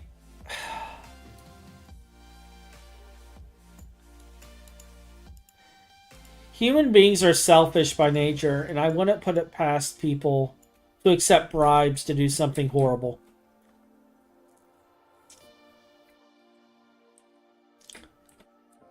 just because they don't think things through.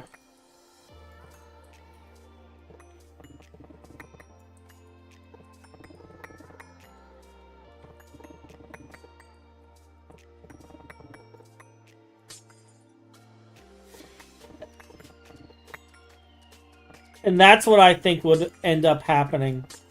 Is some government entity will bribe them to do something.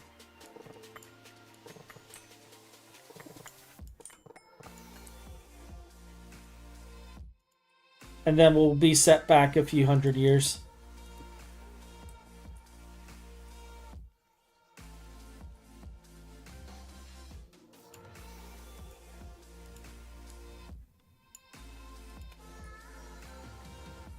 That's life as we know it, though, not just humanity. Yeah, yeah.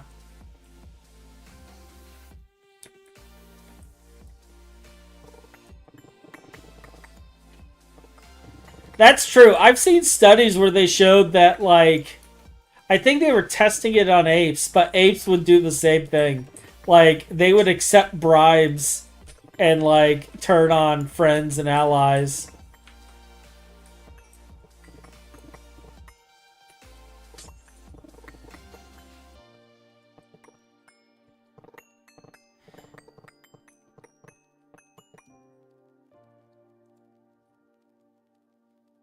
Like, I don't remember what study it was I was watching, but I do remember that was done.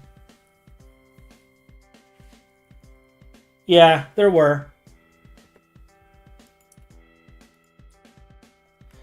Though I think one of the organisms was actually a bacteria, if I remember correctly.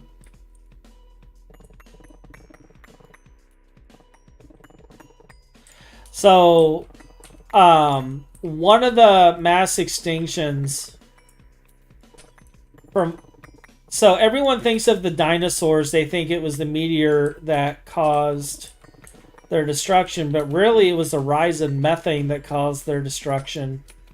And they think what it was a mass replication of bacteria caused by something that was released from the meteor. Caused a mass replication of bacteria that caused a exponential release of methane into the atmosphere. And that was ultimately what did the dinosaurs in. Giant organism was wiped out by itty bitty organism.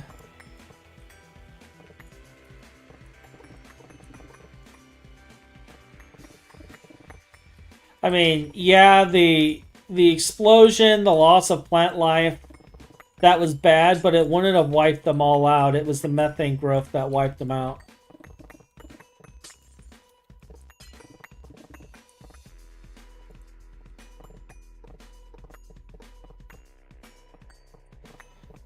Which is why scientists are so worried about our current methane acceleration that we're dealing with currently in our own atmosphere right now, is because it's starting to mirror those same conditions, so they're getting concerned. Like when they talk about global warming and stuff, they're talking about the extreme weather changes caused by exponential growth of methane in the atmosphere, which causes extremes both in the hot and in the cold. And that's why they're concerned about it.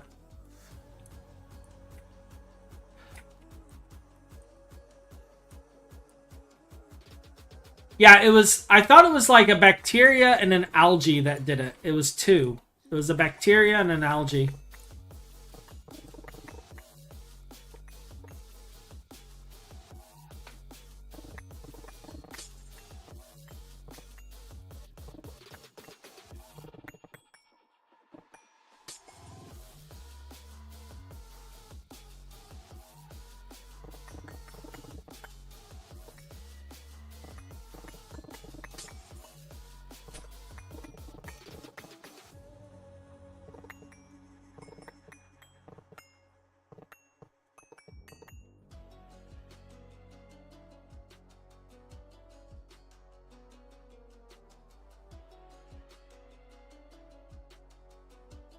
So the extremes in cold. So there have been high amounts of heat.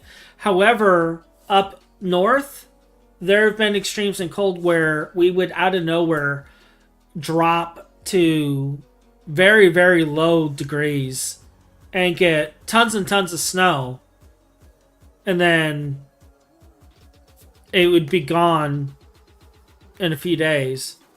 But yeah, it's extremes on both sides. It's more than just heat.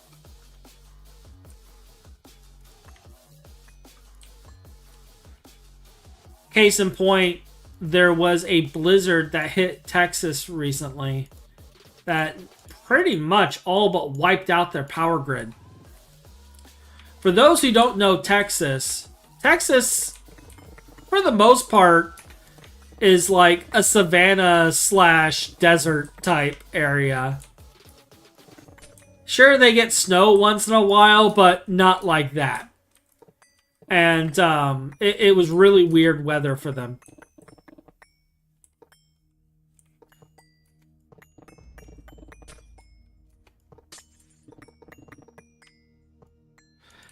In fact, I don't even know if they fully repaired the damage to the grid. I think they finally did. But it was a mess. It was a mess.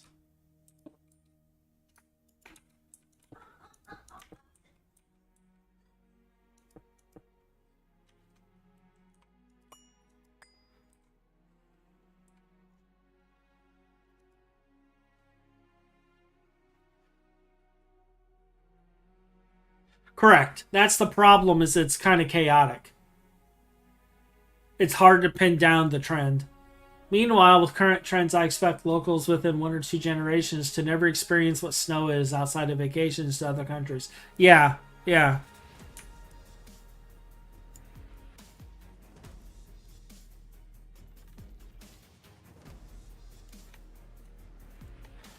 Yeah, I fully expect certain areas to be completely gone within a certain number of generations.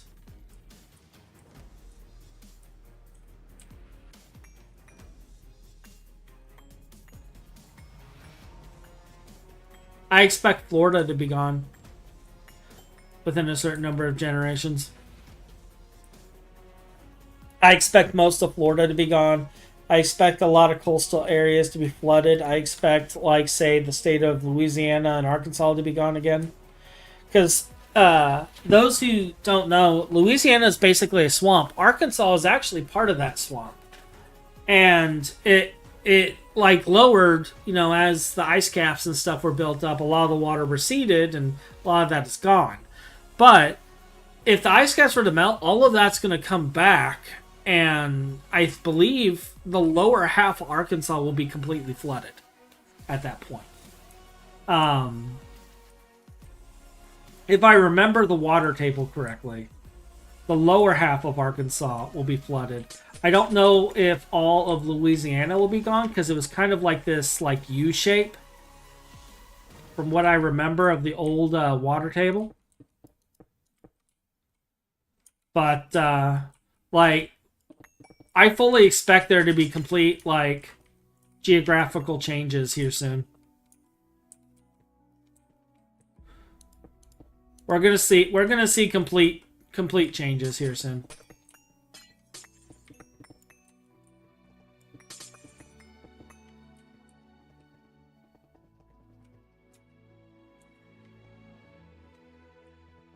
And some people say it's global warming, some people say it's just cyclical changes, and I think it's a mix of both. Yeah. I think it will turn into a string of islands. Correct. There's underwater cities to prove that theory. Correct.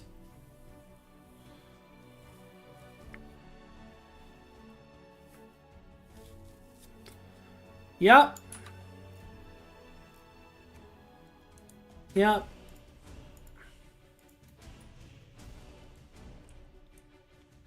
Look at me! I'm a paramecium!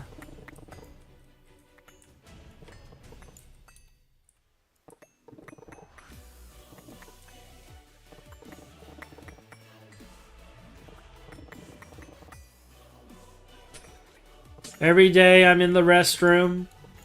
I'm crying to myself, it's all my fault. My farts are killing the planet. I've eaten too many burritos.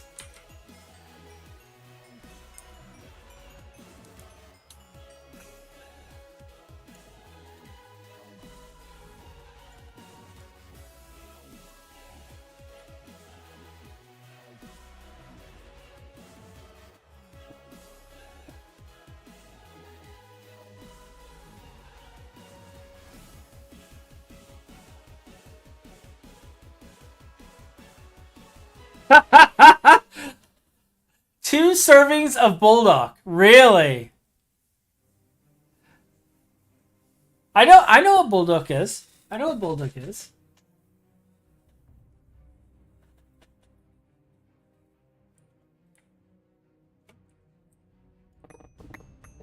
I live on Korean food.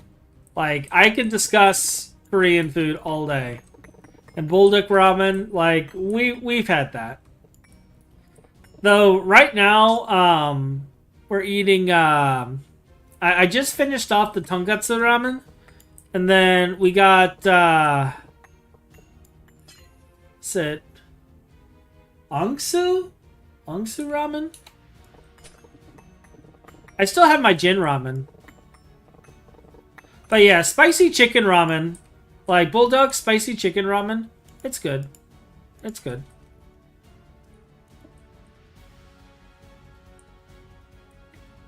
There's nothing wrong with spicy chicken ramen.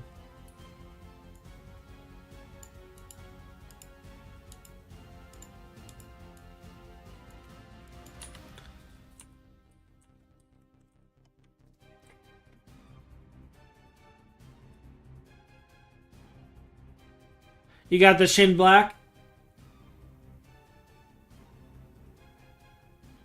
Yeah, I do Jin. Jin. Jin. I don't do Shin. I do Jin. And then Bunny tried Shin again, the Shin Black, because like we stopped eating it because we have standards. But she tried it just to see if it really did change, and basically Shin Black is what Shin Ramen used to be before they did all the changes to it. From what she was telling me. And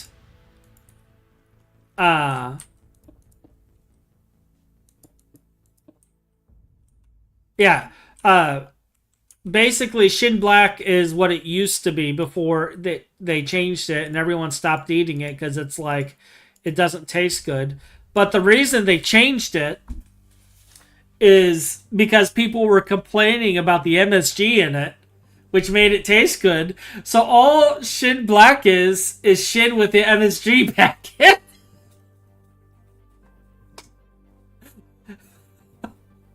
Is really all it is.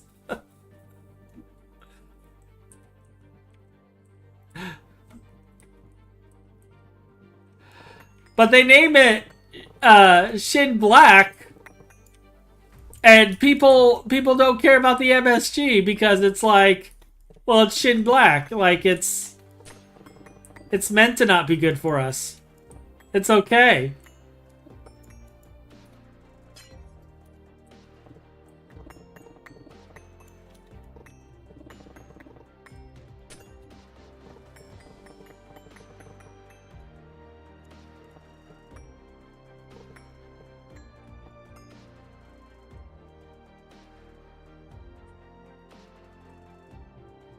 So funny. They take their ramen way too seriously. But ramen is serious business. You don't mess around with ramen.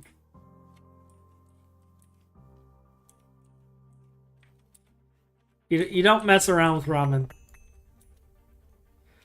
Like that will have horrible things happen to you.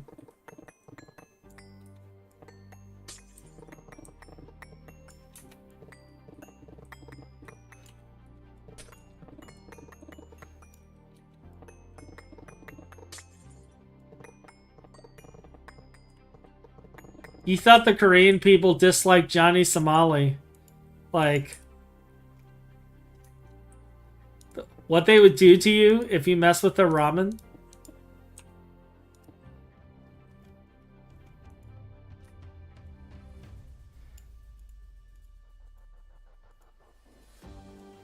You don't mess with the ramen.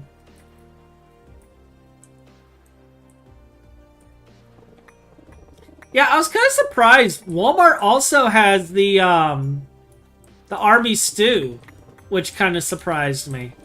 I was not expecting them to have army stew ramen. Yeah, you don't mess with the ramen, and you don't mess with the barbecue.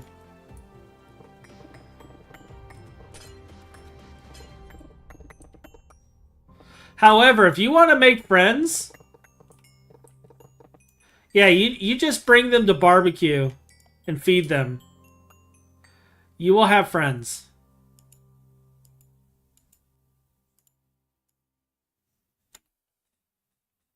You will have friends.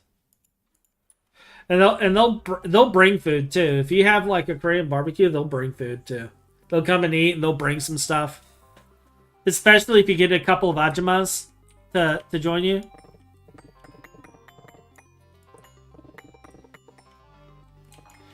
And like you'll try to cook and then they'll just make you sit down and just be like, "No, you sit down, you eat."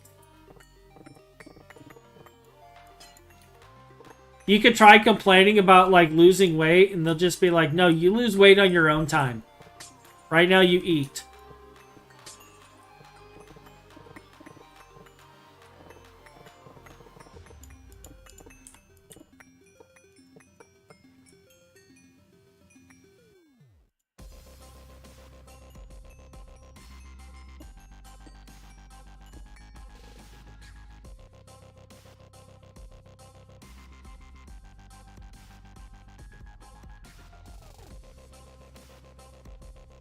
They won't stand for somebody going hungry there.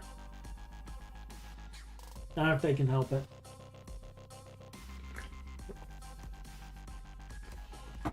Oh, yeah. Go to a Korean buffet. Get yourself some bulgogi, some galbi. Get yourself some sundabu.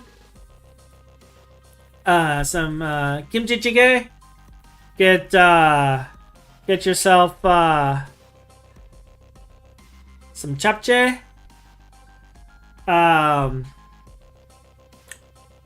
Shit, I'm trying to remember the name of the cold noodle soup that I want right now. I actually want the cold noodle soup, and I'm trying to remember the name of it. Let's see. Also, regards to methane, it can also be trapped in ice. Yeah. It can be trapped in ice, and as that releases recent last year was an insane bout of cold weather. With the loss of Florida, I wonder what state will take over the title of Florida Man Stories. It'll go from Florida Man to Georgia Man.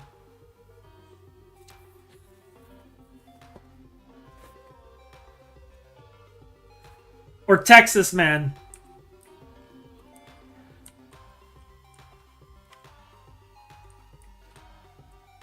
Like, they'll just migrate. And honestly, I don't think the entire peninsula would go. I think it would only be the southern portion of the peninsula that would go.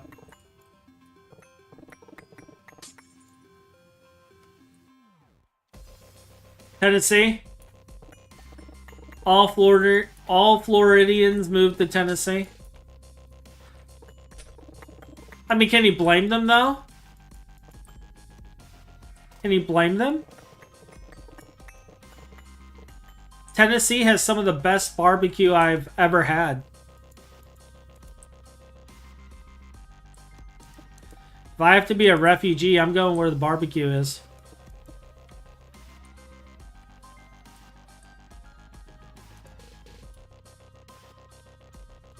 Tennessee has really good barbecue.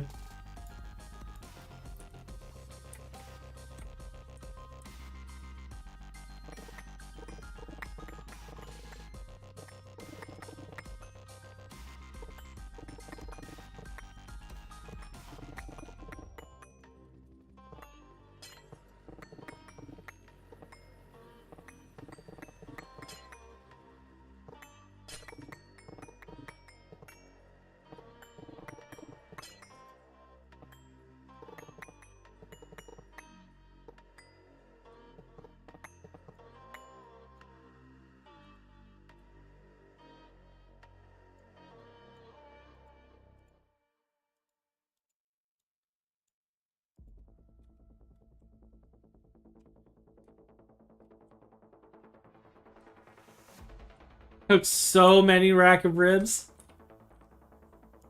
Yes. Alright, have fun, Metis. But yeah, like, Deus, they would probably go to, like, Georgia, Tennessee, like, Alabama, all of the southern places. They would probably stay south. Some may go to, like, Miami or New Jersey to stay coastal. But honestly, parts of New Jersey would be gone too. Like, any coastal state would have loss of land in that scenario. So it's, like, even Pennsylvania, like, Philadelphia, I know it doesn't look like it, but Philadelphia is technically a port town. Because there's an inlet between New Jersey and Pennsylvania, and boats go in there, and there's actually a whole dock set up and everything. And I think there might even be, like, boat construction facilities there. I'm not 100% on that, but I think there are. And, like, Philadelphia would be affected in that scenario. I am pure evil. I had lunch not long before your stream, and now I'm getting hungrier. And nothing of value would be lost. Precarious, you're horrible. You're horrible. Oh, so you're saying we should, like, start discussing food more often? Like, do I need to start doing, like, a Korean cooking stream? A Hachi Korean cooking stream? Do we need to set things up so we can, like, start making food on stream?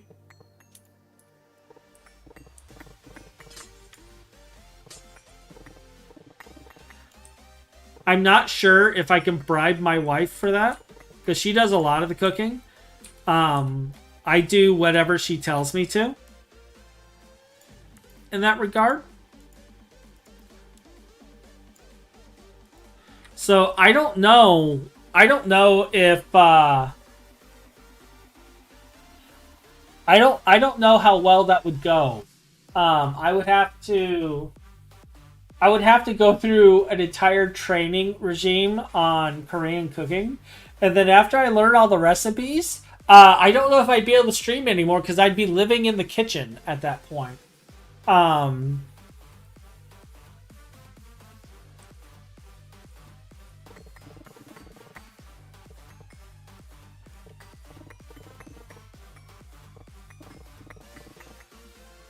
And, like, my wife would have to taste test all of my food to make sure I've done it right. And, I mean, do we really need to punish her like that? Like, what did she do so wrong to have to deal with something so horrible?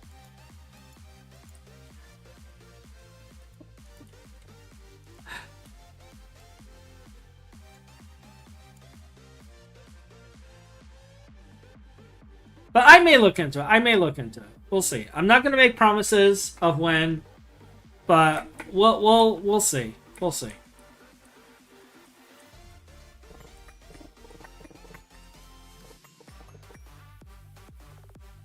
You have an outdoor walk burner by any chance? We do not. We have an indoor walk setup. I could build a fire pit outside though. That's an idea. That's an idea.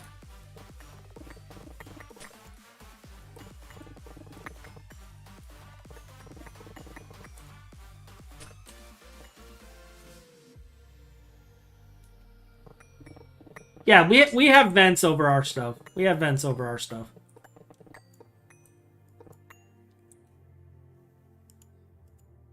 We also open windows and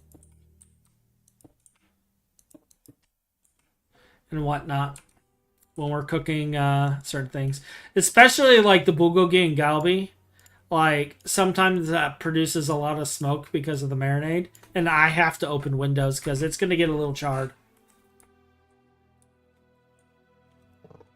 Like, anytime I'm making LA Galbi, like, we have to open windows. Because it cooks on such high heat.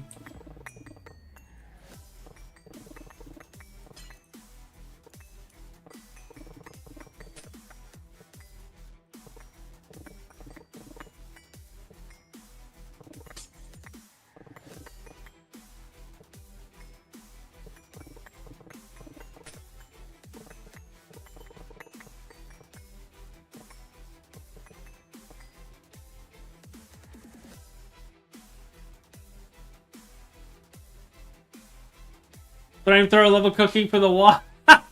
Our indoor is electric, so I had to get an outdoor burner. Yeah, my inside is electric too, but we cook on high heat when we're doing certain things, like medium high to high, and like we flash cook the meat in that, because the galbi, I don't know if you know this, the galbi is actually really thin. It cooks very fast at medium high heat. So you throw it on there, you know, you wait a couple of minutes, you flip it, you wait a couple of minutes, it's done. Like, it cooks really, really fast. And, now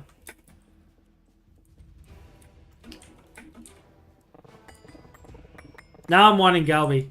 I'm gonna have to... No, I actually really want my, my cold noodle soup. What is the name of it? I keep forgetting the name of it.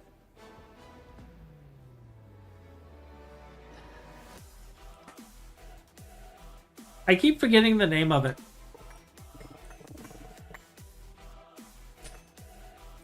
But like, it's going into spring/summertime, and that's when I normally eat it.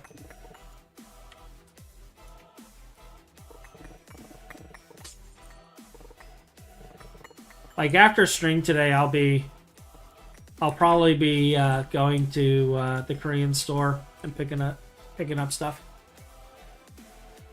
I want the whole H Mart collection of marinated meats. Oh man.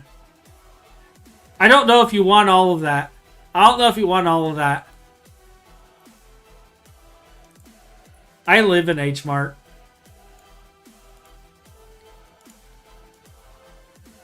I don't think you can eat all the meats.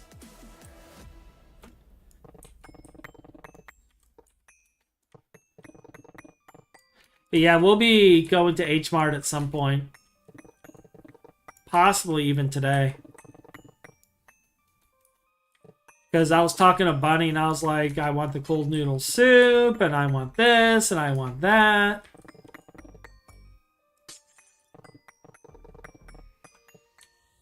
And like, we've both been feeling kind of crappy, and normally when we're feeling bad, we want the Korean food. Which is bad, because like, I'm not even Korean. But like, I've been molded to be Korean over time. And my wife laughs about it all the time, because even with like things around day to day in the life, I'm like all pali pali, okay? Naengmyeon! Naengmyeon! That's what it is! Naengmyeon!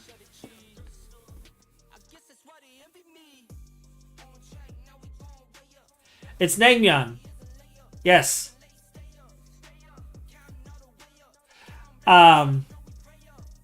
Yeah, I see him. I see him.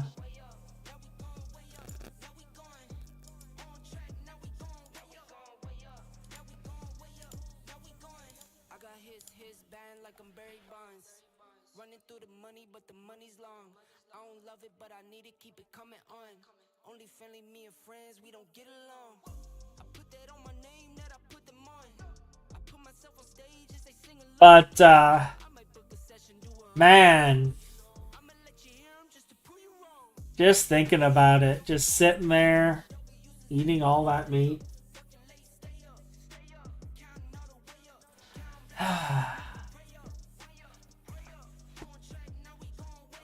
If I wasn't fat now, I would be after that.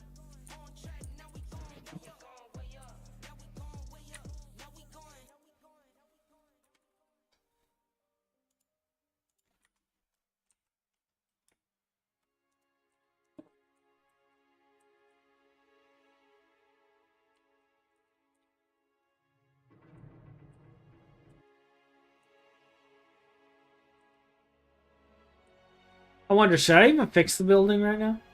Like, I don't know what's going to go in here.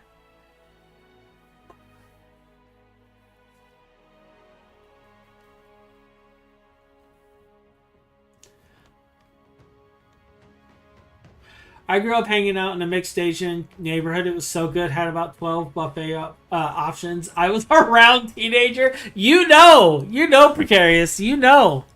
And even when you tell them, no, I'm full, they're still putting it on your plate and telling you to eat. Because you're not allowed to stop until Oma tells you you can stop. Okay? You're not allowed to stop until they say you can stop. Then you're allowed to stop.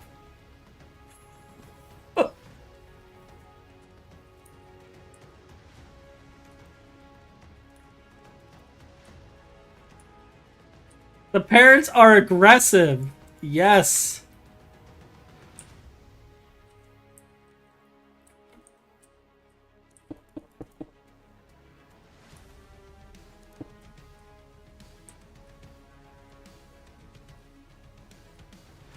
Oh, they made you eat the fish eyes? I at least didn't have that.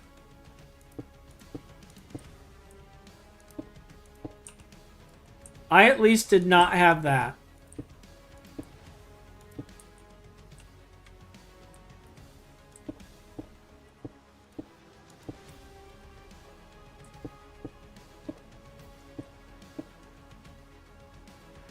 Yeah, I didn't have to eat fish eyes.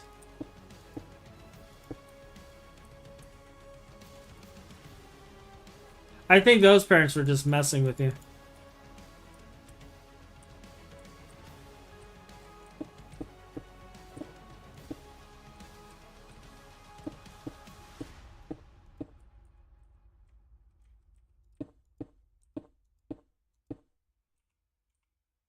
Did I tear out all the... Yeah, I did. Okay.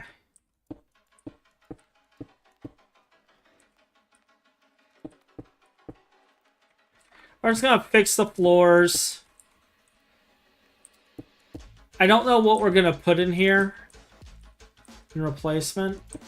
We're gonna put something.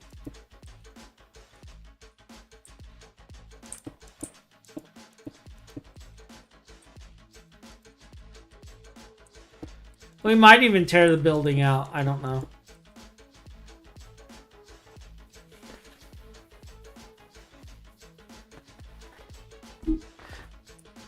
No, it is not a rite of passage or troll. There's a dish where they give you like the whole fish, and you're expected to eat the fish head as well, including the eyes.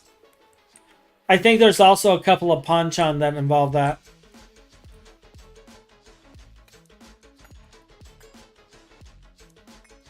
So it's not a troll.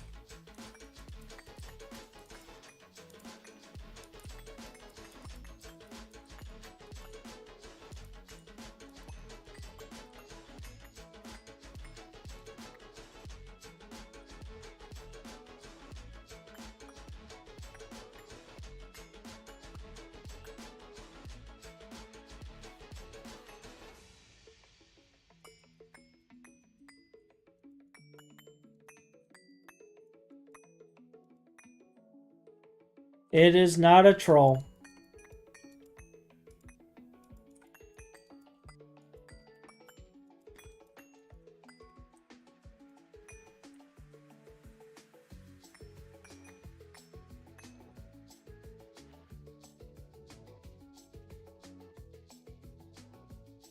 Some of the vegetable dishes were the ones I couldn't stomach. Yeah, yeah. There are a couple of dishes with like fermented bean paste and stuff that is hard for some people to stomach. Oh yeah, we gotta tear this out.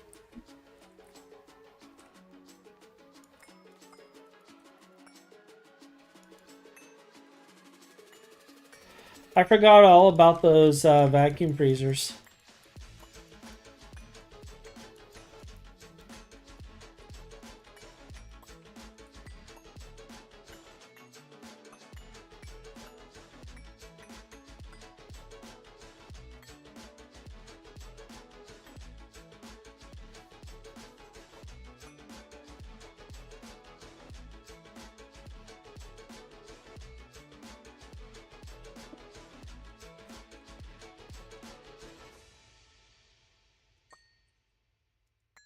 This is what we're doing all stream. We're just ripping stuff out, cleaning up.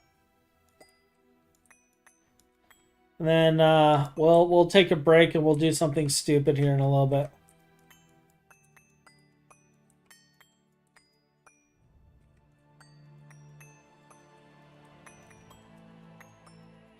Breaking stuff and discussing Korean food. It was blanched stuff. I'm not a fan of colored greens. Okay, so it may be color greens. It may also be what's called Chinese spinach, or Asian spinach, or no, Chinese broccoli or Asian broccoli or something along those lines.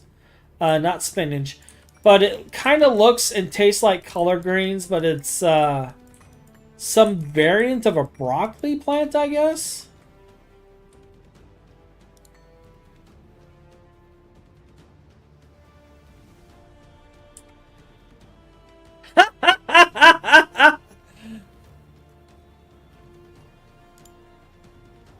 Huge ass leaves, yes.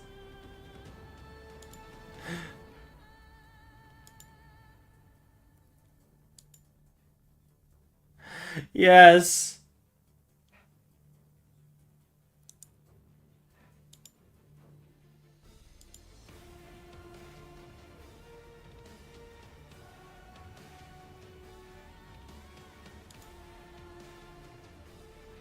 Let me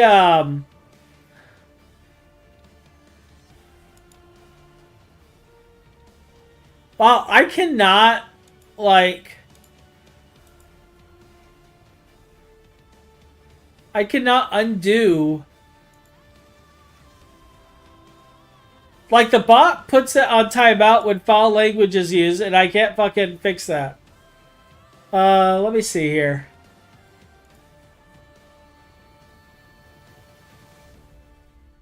And then it put poor Precarious on timeout and deleted all of his messages. I need to reprogram that bot today. Like, okay, so it's using a default list. It has a default, like, profanity filter list, which I need to go through and just clear out some shit out of it. And I mean, to your point, it's better than not having it, because not having it, like, I would have someone come in here thinking they're funny and doing, like, horrible things.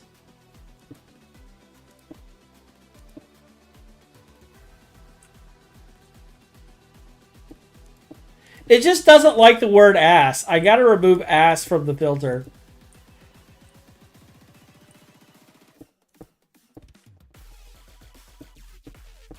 Hold up. Let me see if I can do this right now while it's live.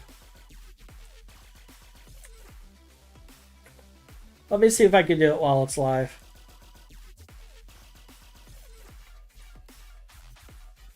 Because I really don't want you getting constantly put on timeout for something that is perfectly fine.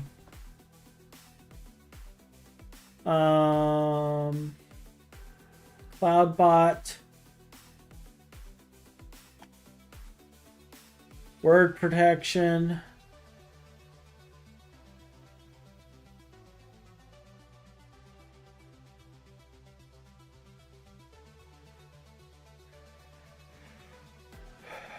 Blacklist. General. So it's just using the default blacklist.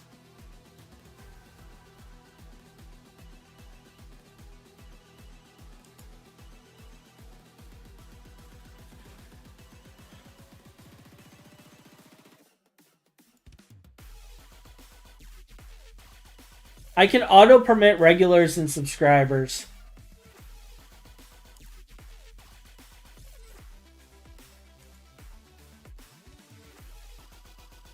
Alright. I've saved the settings.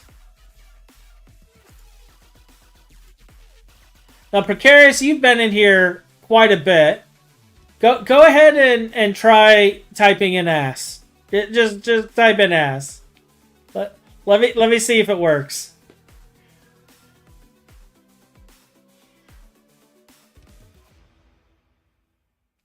Let's see. Let's see if it times you out again. It shouldn't.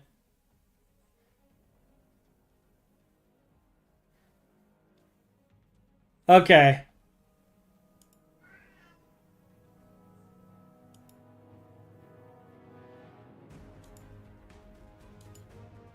Okay. So it's still having an issue.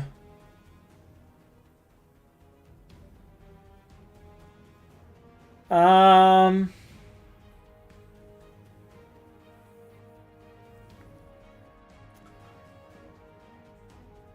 I think I'm going to have to manually add in a list and remove the default.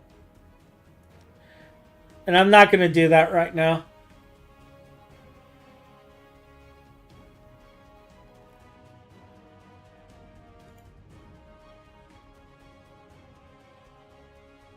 Hey, see, you can say damn. Why can you say damn and not ass?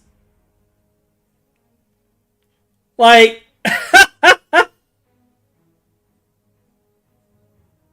that's what I don't get. That's what I don't get.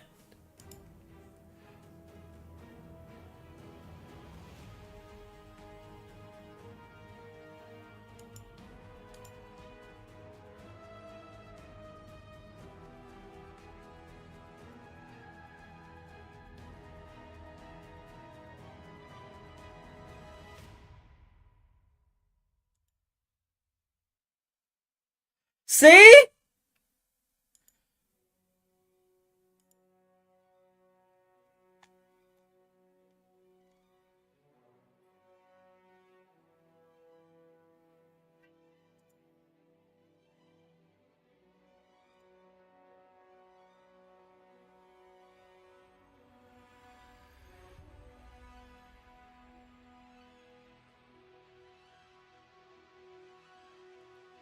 I'm trying to find where...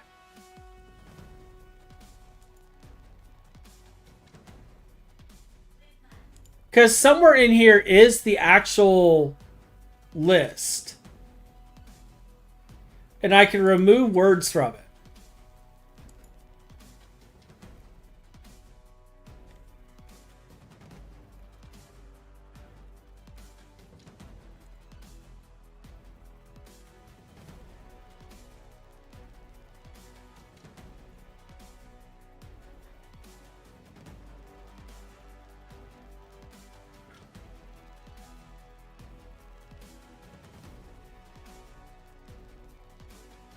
But the blacklist isn't showing up here.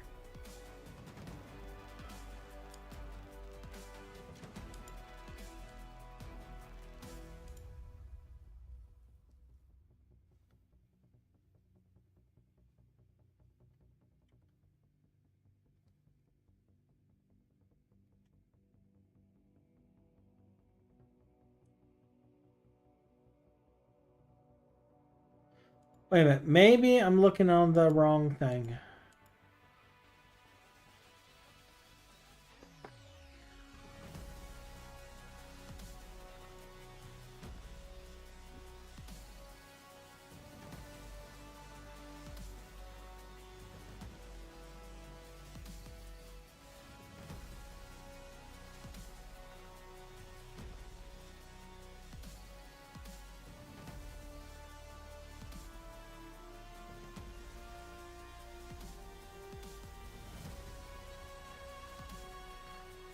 Yeah, I don't know where it is.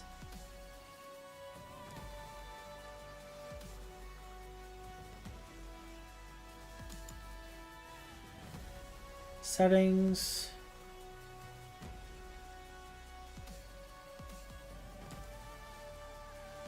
Modules.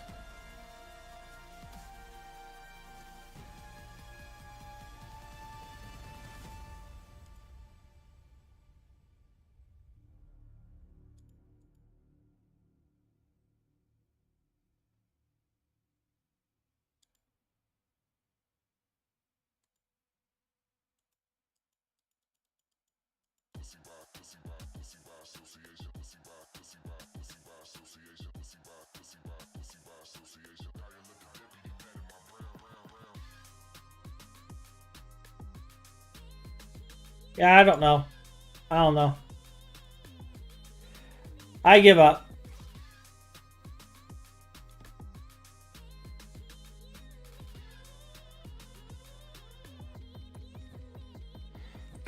All right. I think I'm going to take a break to at least refresh my drink here in a second as well.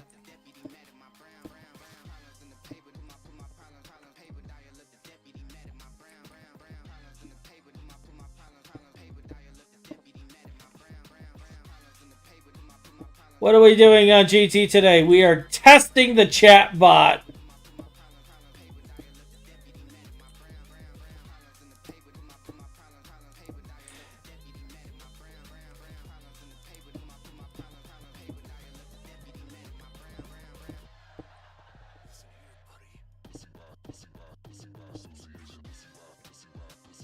All right, that's fixed.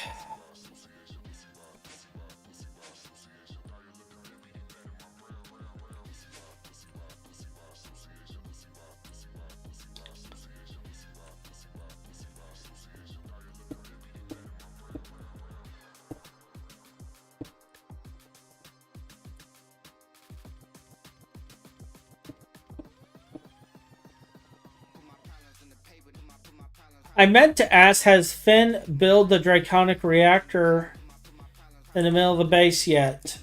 No, he has not. He has not built it because we do not have Chaos Shards.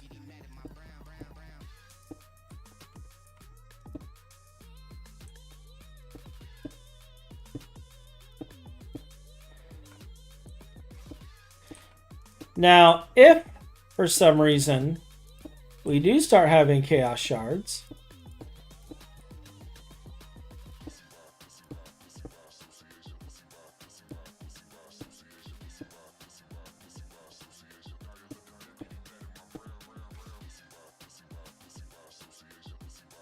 then I'm probably going to log into a crater one day, and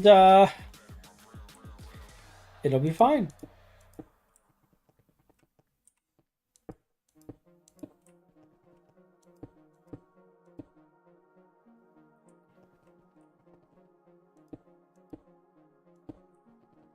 It'll be fine.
Okay.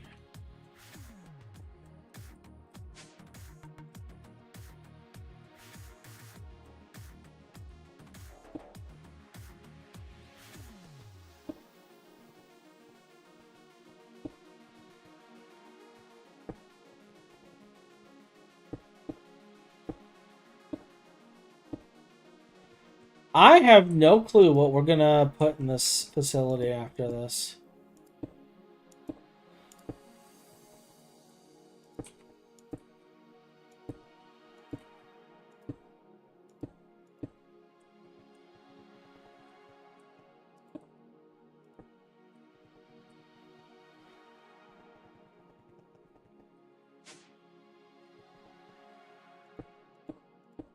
Although, you know, it'd be funny if I moved all of the IC2 crops to one of these buildings.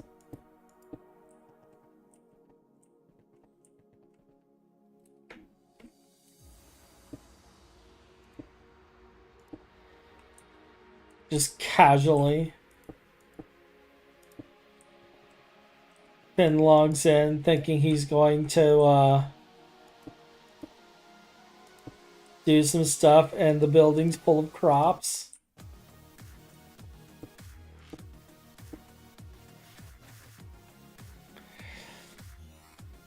That is an idea, actually.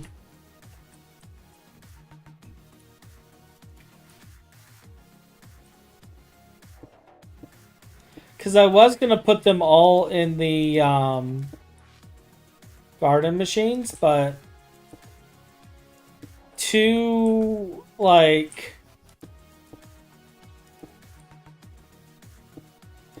the point of Metis and the others, like, it's an obscene usage of power for the same output.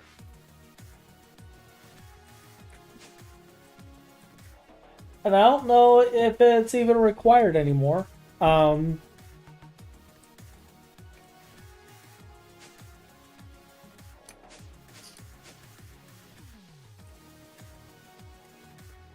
the buildings are all empty now.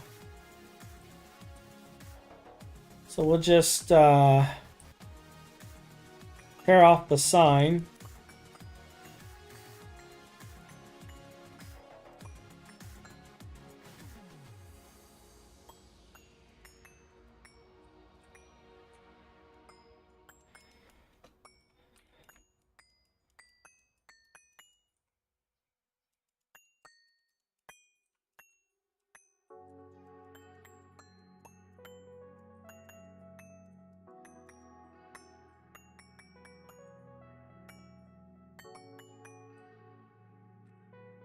Alright, so we removed the plot line sign.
Or rent one building. Put nukes. Lots and lots of nukes. Could do that. We could put a bunch of nukes in there. We need to tear this down real quick.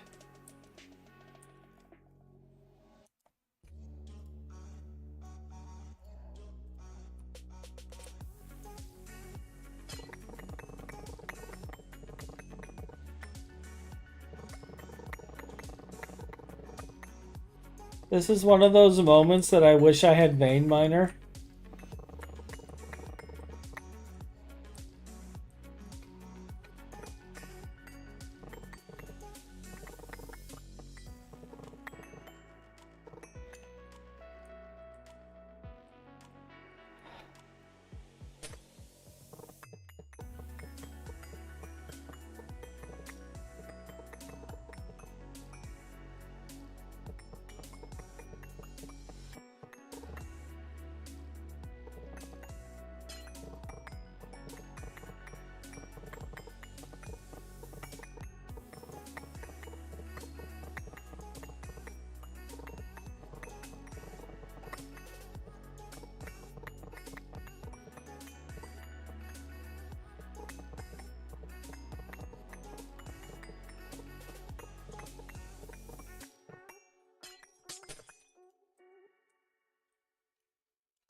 What's going to happen is this...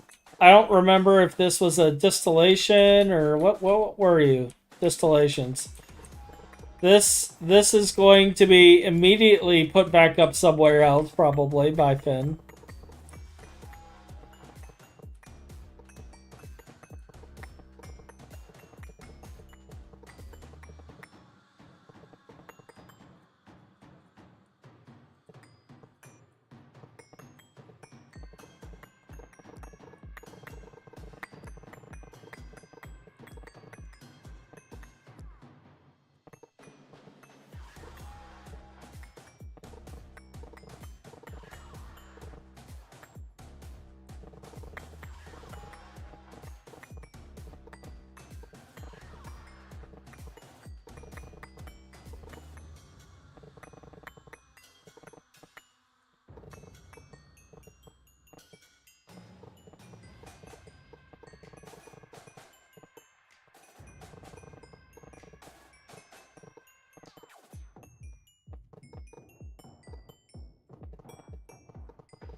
Lord Purple, please refrain from foul language.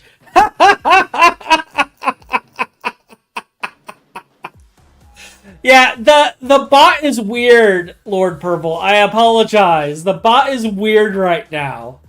Okay? The bot is deleting like it's deleting people on ass, but it allows damn it. It allows fuck, but it deletes ass. I don't know. I don't know. And I looked for the word list in Streamlabs. I can't fucking find it. I'm like, why you do this? So I'm gonna spend the day after stream fixing it. Like it needs to be fixed. Lord, you shouldn't be getting silenced.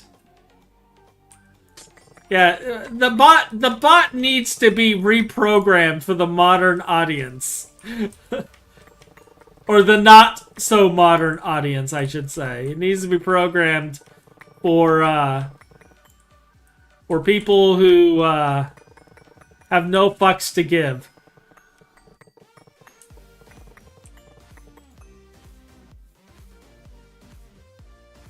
The modern Aussie audience. Yes. Yes.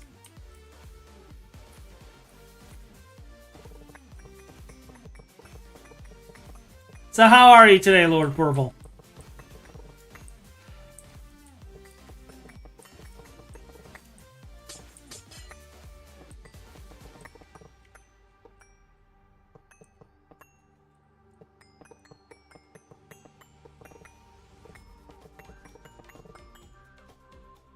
Doing all right. Price per foot, good sir.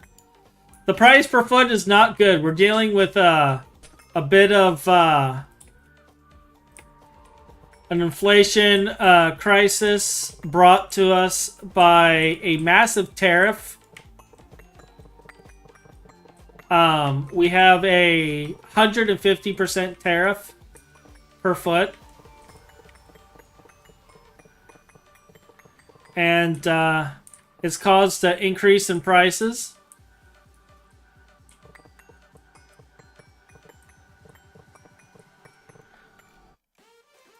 Which, because we are a for-profit company, we are passing on to the consumer.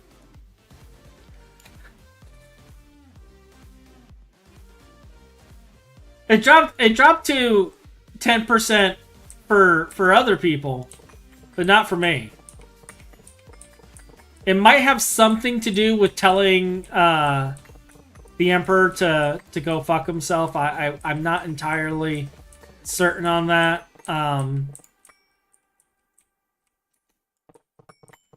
But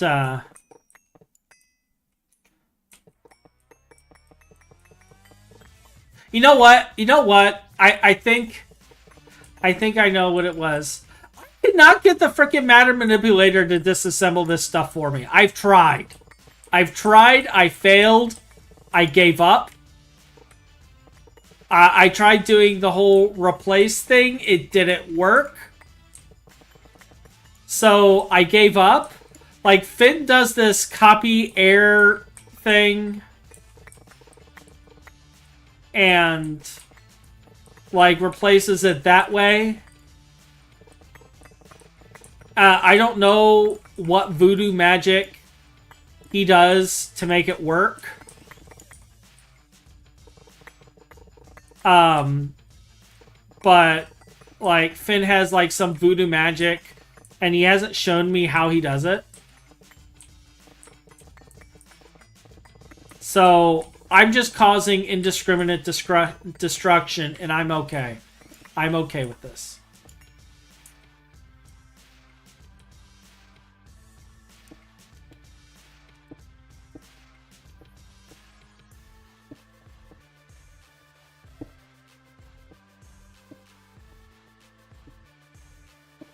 Like, we just decided to embrace the destruction.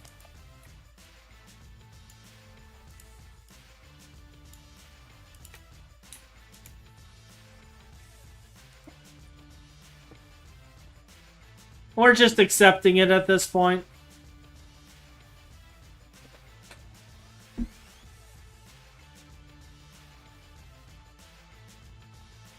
That's what I tried. I tried exchange mode.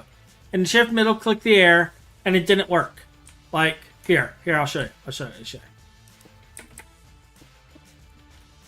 So I have a questionable pillar here. And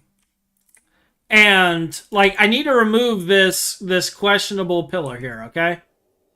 So, we don't know what this pillar is. We just know that it is exchange mode. We set block to replace air.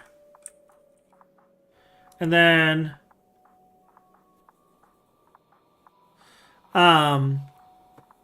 it doesn't let me do a selection, though. That's the problem.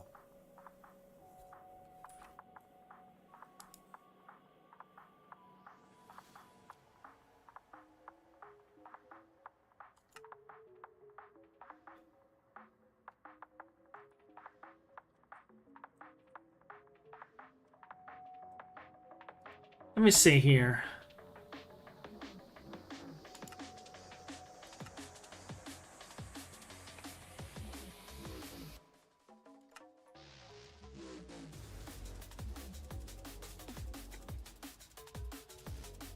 All right, so we got that.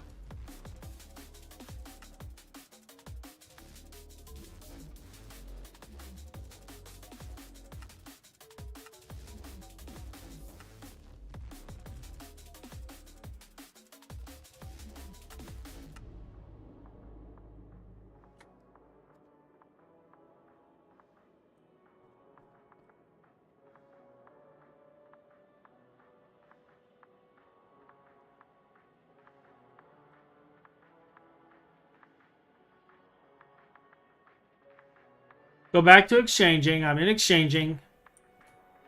Problem is this is Corp 2. It'll replace this as well, won't it? Won't it also replace this?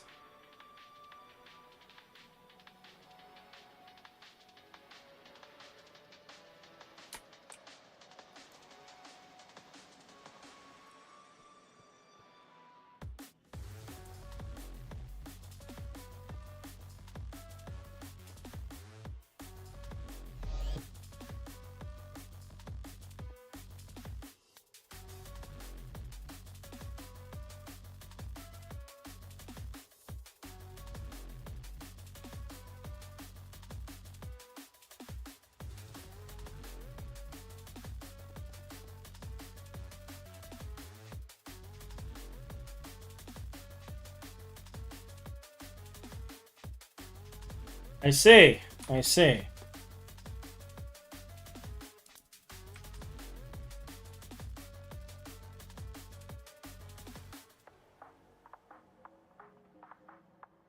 Okay. Okay. I understand now.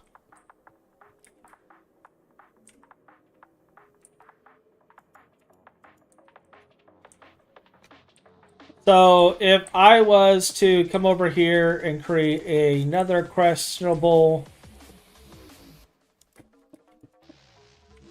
statue.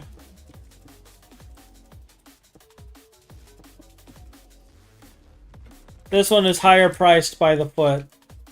So we'll make sure that it's configured for proper Aussie dimensions.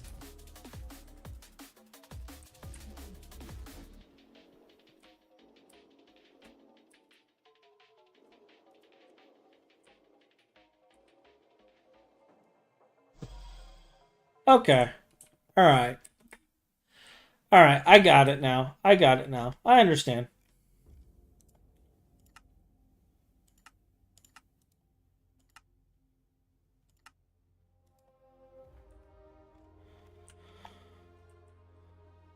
Today, Hachi has been educated. Unfortunately, we could have used that a long while ago.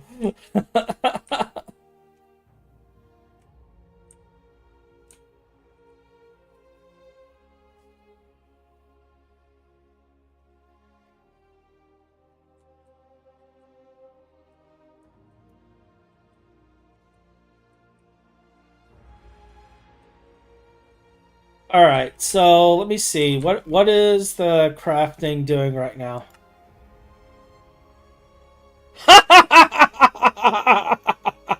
Okay.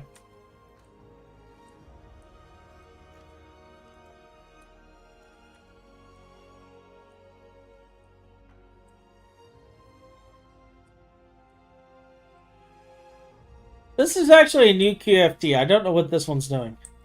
This one is doing knack processing. What are you doing? You're doing nothing.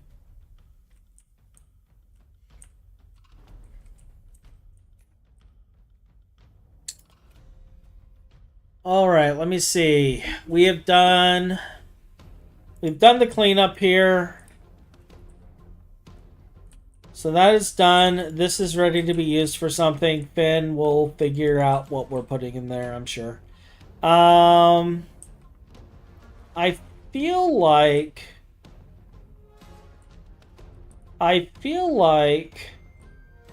I should start going through things because like I need to remove 2 of these. But then I need to also start replacing things too.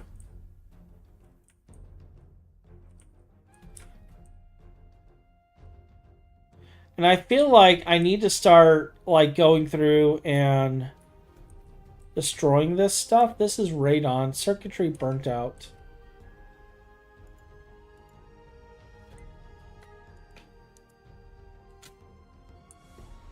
Alright.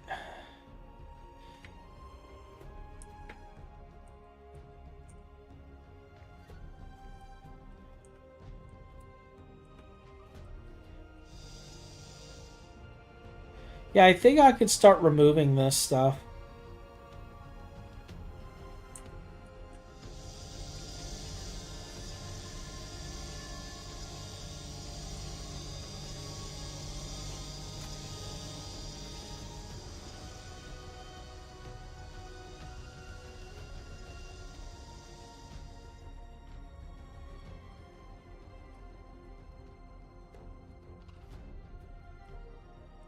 So,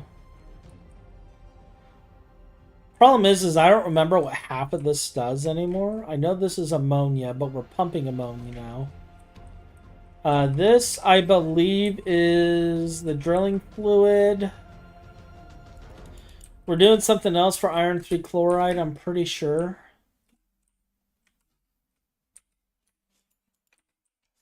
But I think we're finally going to start, like, dismantling some of this stuff. And getting these quadrants in. And then I'm going to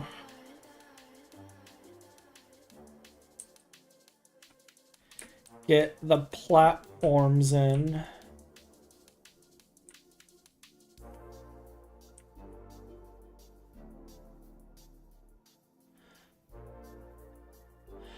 Oh yeah, there's a lot of level emitters here. All of this stuff is passively controlled by level emitters. Like when we get all of this stuff moved to proper setups and to where we're not using this anymore, like our latency is going to go down so much.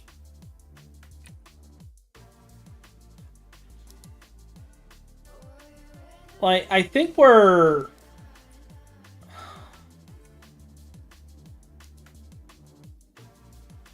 so this is set to make solar grade silicon, but I think we have a way of doing that.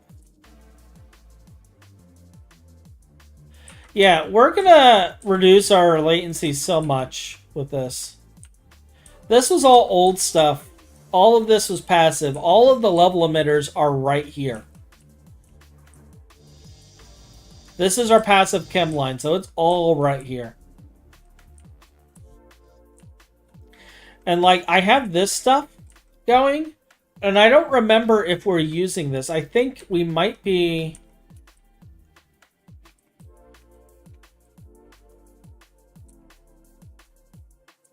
So that's capped. You're not harvesting anymore because you're full of that.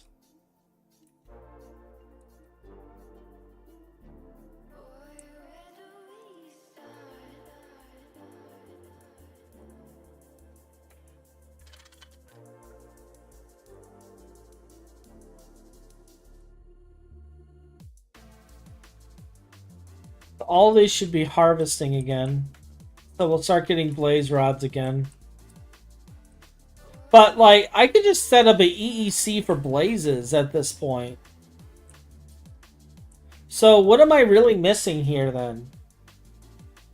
Like, paper? And the tarot board? We pumped salt water, so I don't need that.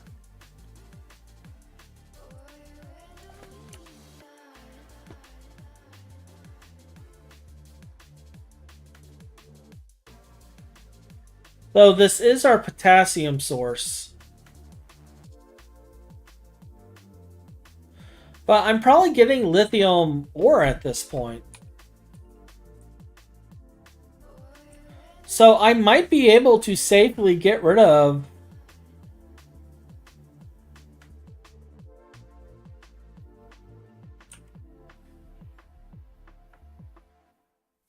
Like, carbon is the only thing I'm really concerned about, so we might need the sugar beets.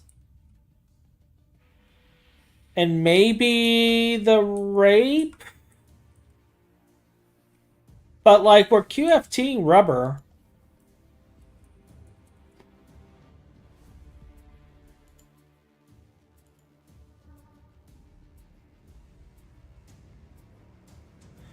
Yeah, we're QFTing rubber. So, I don't need that. We're getting our Sunarium through other means as well. I have a passive glowstone system going for glowstone.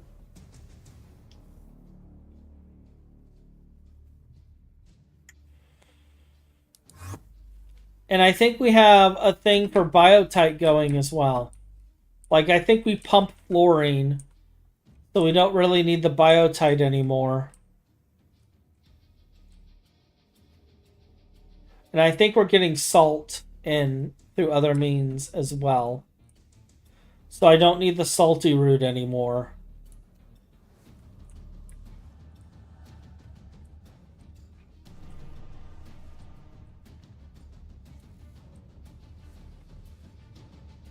Yeah, we're getting salts in. We're getting samarium ore. We're not getting Sunarium. How am I getting my Sunarium?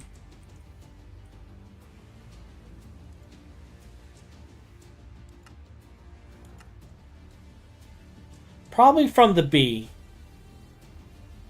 I'm willing to bet we're getting it from the bee.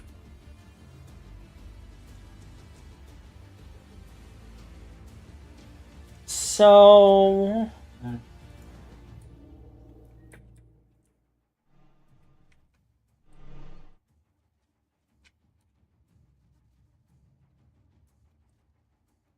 And we mine solar grade. You're probably right. We probably do mine solar grade now.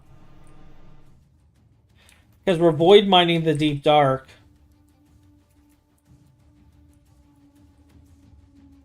I'm not seeing it in here, though. But that doesn't mean that we're not mining it.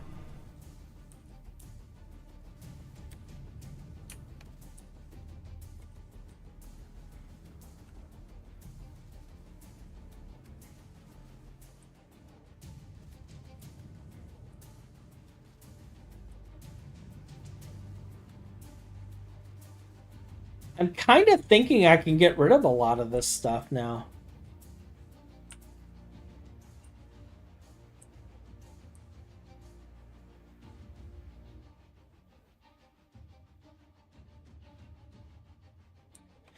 Like, yes, I do need mana production and stuff, but I can build something for that.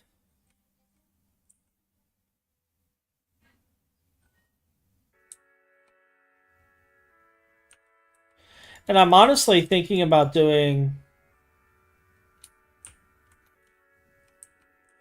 this. Hold up. Let me I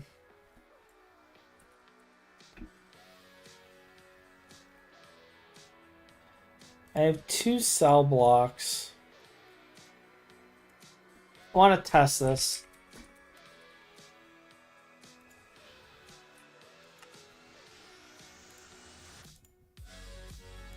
Alright, we need a cactus thing set up.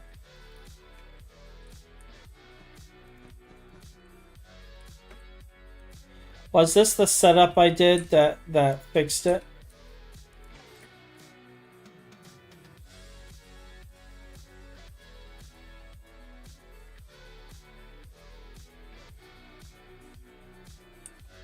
Yeah, I believe that was in fact the setup. Let me point.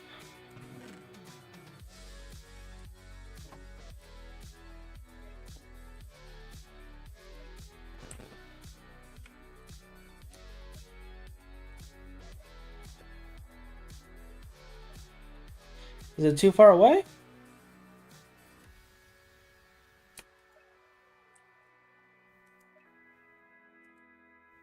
It might be too far away.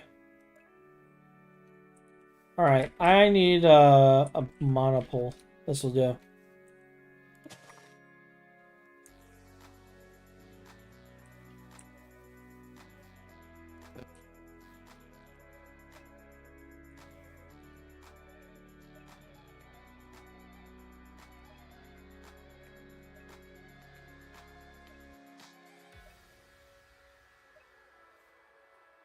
Why?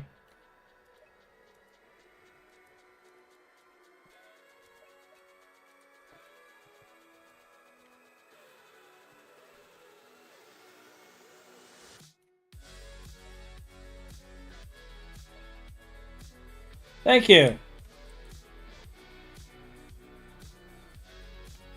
Somebody changed my wand to function mode. Alright. I think I have a bunch of cactuses in here. I do.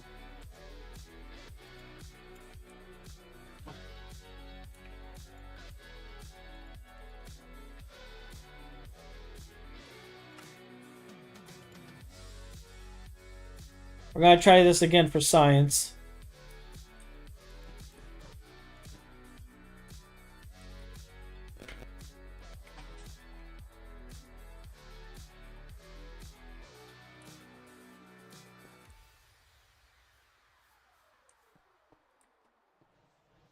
Well, I was standing in there, so that probably messed it up, but...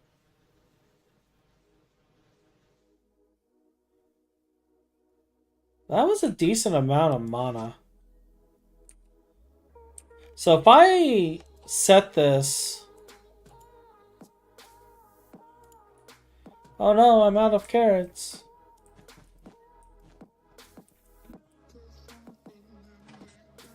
So if I automate this...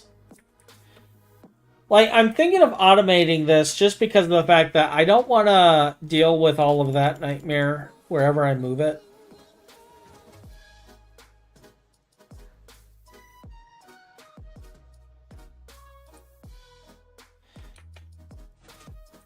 And I'd much rather just automate this.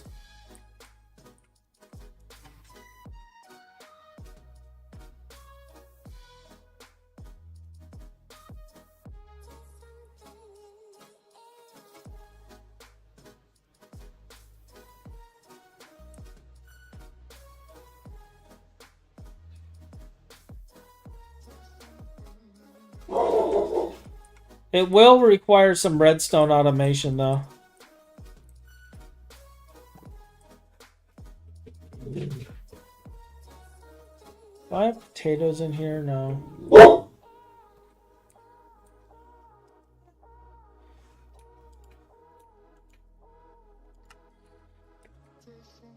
Doggo is not happy.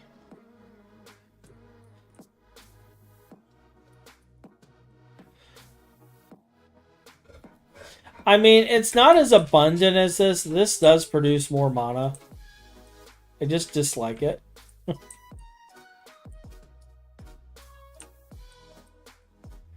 I just really, really dislike it.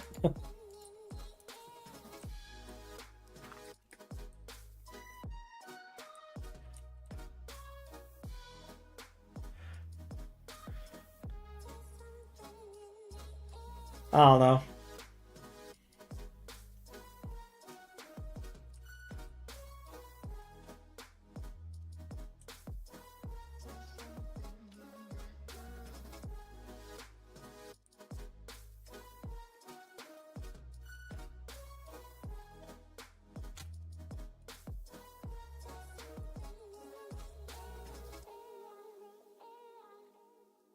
And this technically doesn't need anything.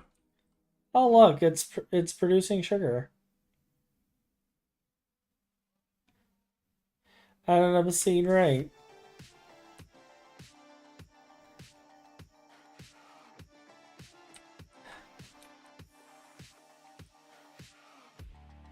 What did this do? This was vine. Why are there vine seeds in here?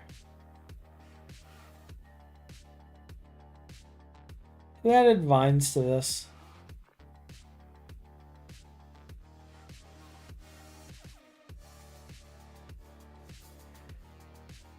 These were just sugar beets. That's why I'm confused.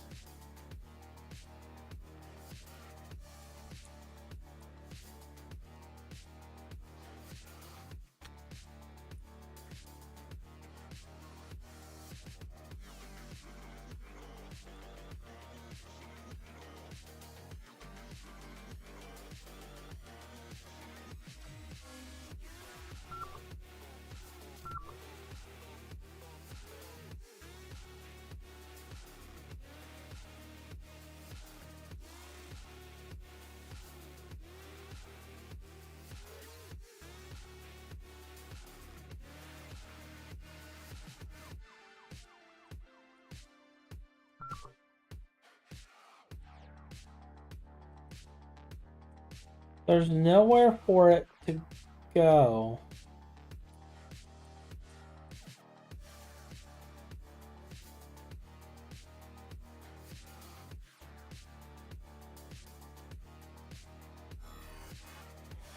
I am confused. Somebody tried to do a thing, and I don't know what they were trying to do. That's fine.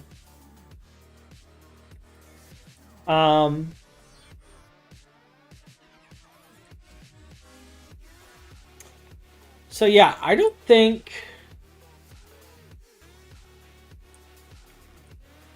like we're mining nether wart. Slime, I mean honestly, if I really need slime, I can do something for that.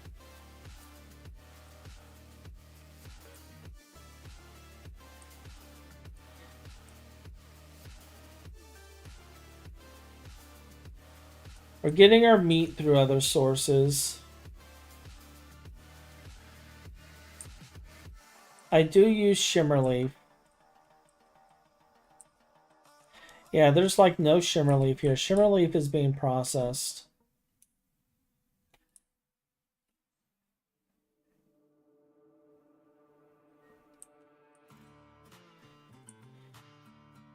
by, I believe, this, which...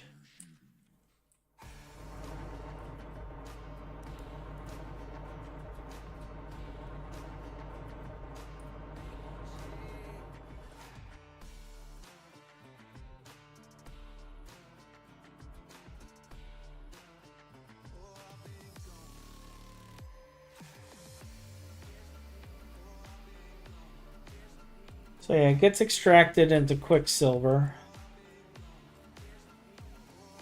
We have... Yeah, okay. What about Mercury? 267 billion Mercury. I think we're good. So I could probably disable this part of the system too.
Alright, alright. I'm going to take a second and just take a quick break, refresh my drink, get a cup of coffee, and then I think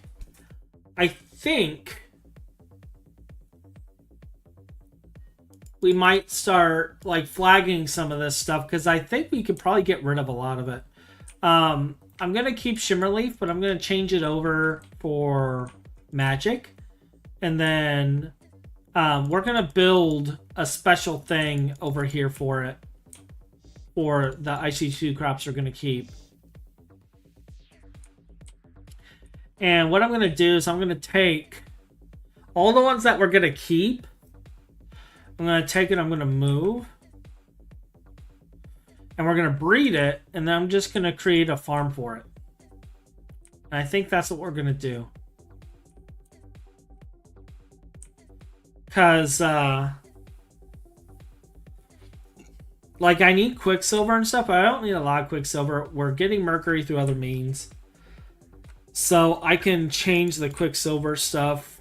We are going to need to tear down this stuff. But we can make a new type of storage cell.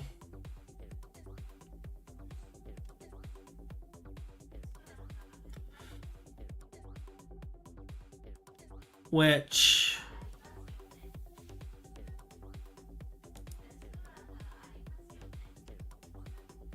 it's not the Essentia Singularity. Is that used in it? Yes, it is used in it.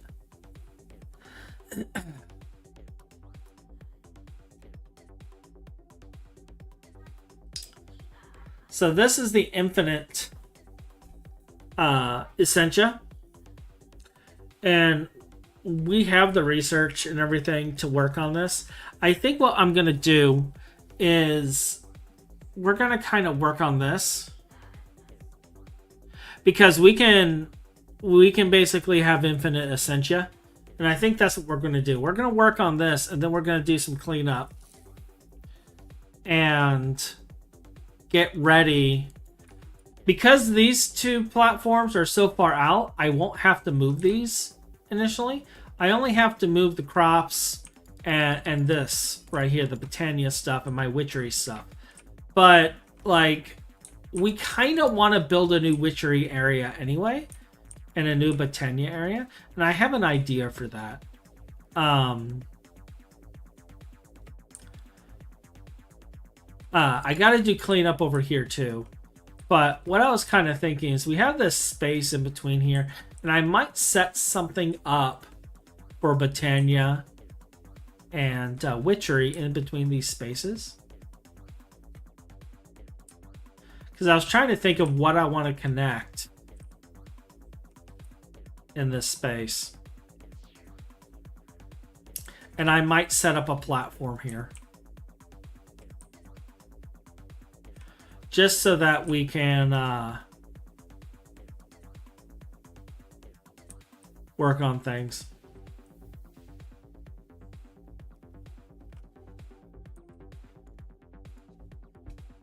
Because like this space being here, like I could set up, I could have like bridges or something going between here and then have garden platforms in between. And that will allow me to set up a large witchery and Botania area.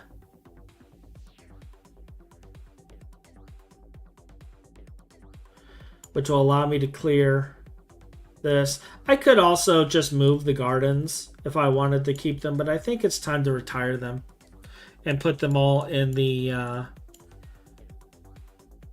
one because we're not using these as much. And really, I only need certain products for certain things.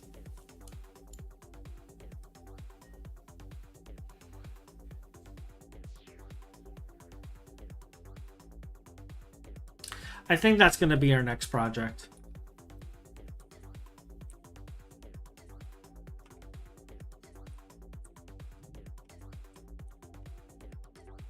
Other than finishing this building, I do need to finish this.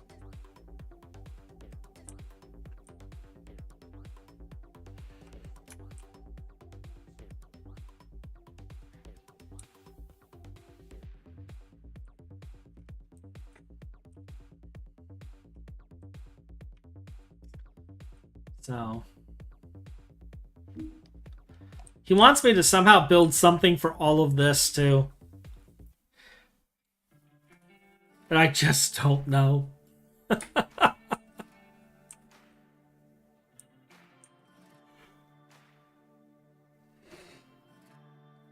I just don't know.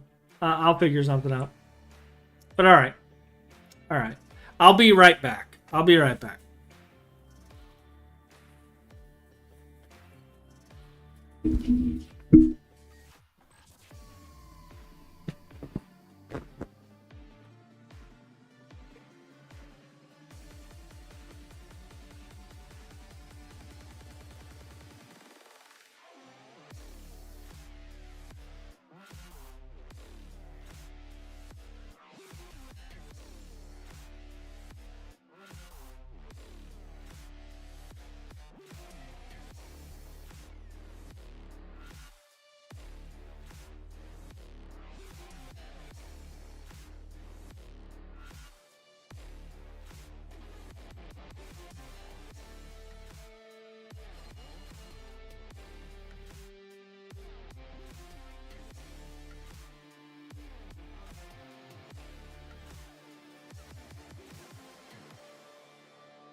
Still waiting on the coffee. It's still brewing. Takes forever. Takes forever.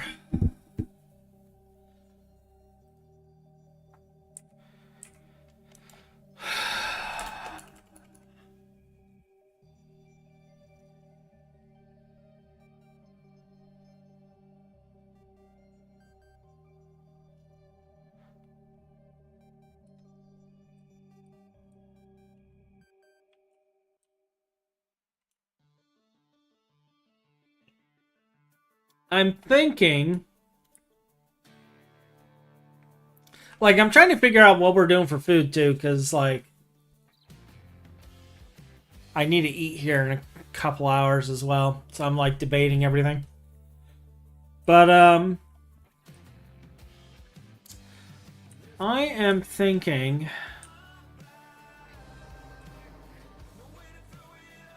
I need this because I do want to have those, but I think I want to change this.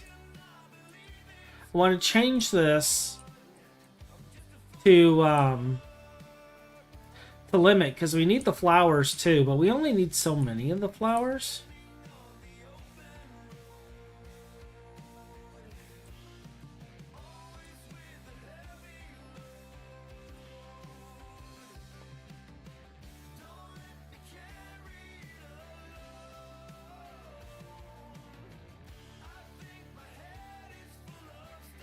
So let's set aside a couple of projects for us here. We're gonna work on the Thaumic, okay? We're gonna work on the Sword of the Cosmos. We're gonna work on Infinity Gear.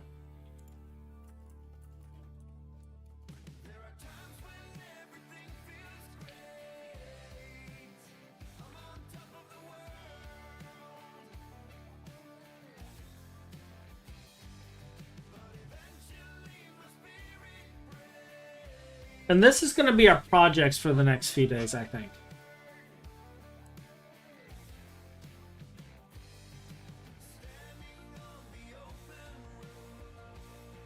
Yeah, this will be our projects for the next few days. This will give us some things to work on, and we can build infrastructure for it. And then we can also begin moving all of this, because we do need to get rid of all of the southern half here so I can get this platform built. And we can get more of these fusion rings put in.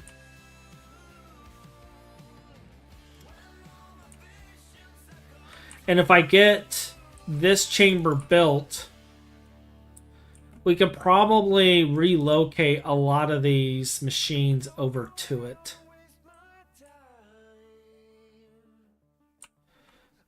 How are these still here?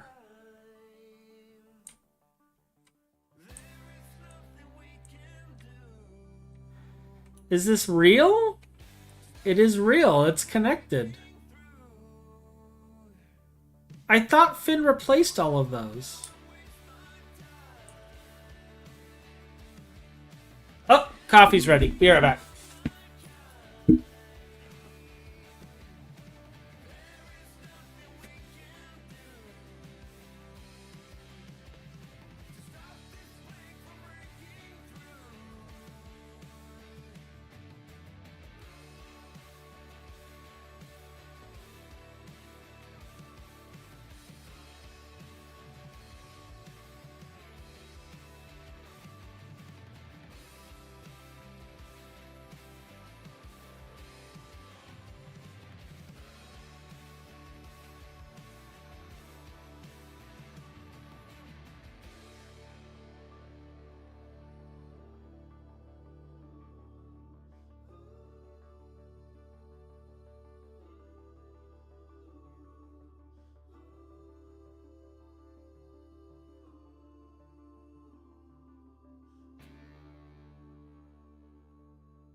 Coffee. I didn't bother making foo-foo coffee like I normally do. I just made your standard office coffee. Black. With powdered creamer.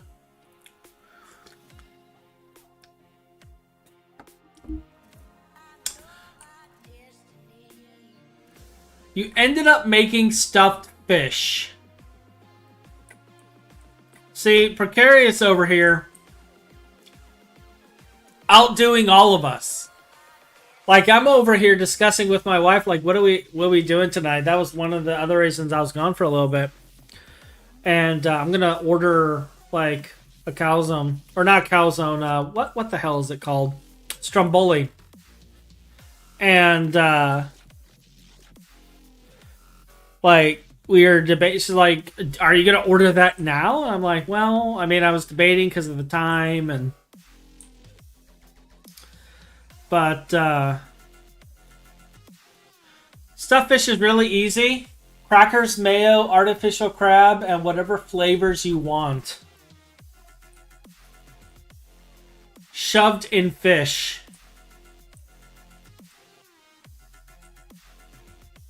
Shoved in fish. You just bend that fish over and shove it in.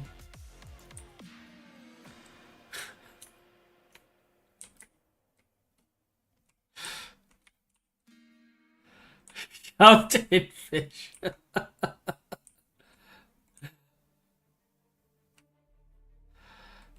Yes. How to stuff a fish? First, you grab fish and you put fish in water to give it a sense of false security. You gently pet fish and then proceed to shove stuff in its throat.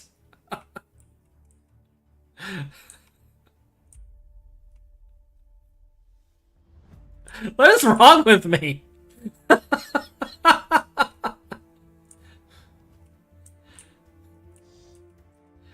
This dark humor moment is brought to you by...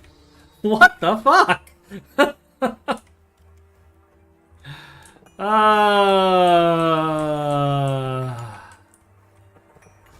I can break this because this is all replaced by QFT, so it's fine. We're just gonna break all of this. This is fine.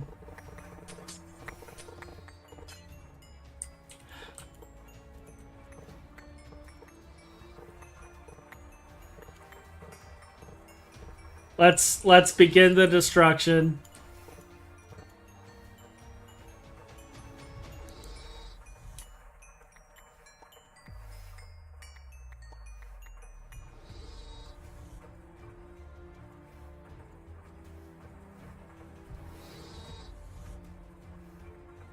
Let's begin the destruction. And look at that. Look at that. The amount of latency we just took off the server from killing all of those. Like, isn't that amazing? Isn't that just wonderful?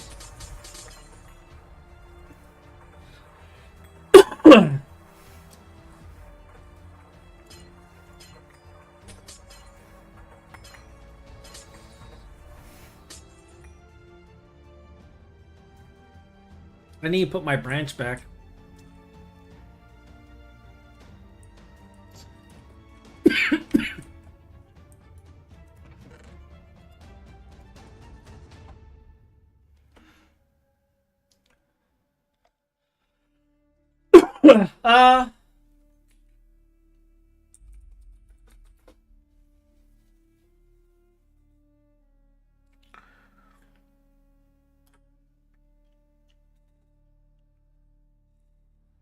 I don't know, and the reason I don't know is the AE thread's a completely different thread.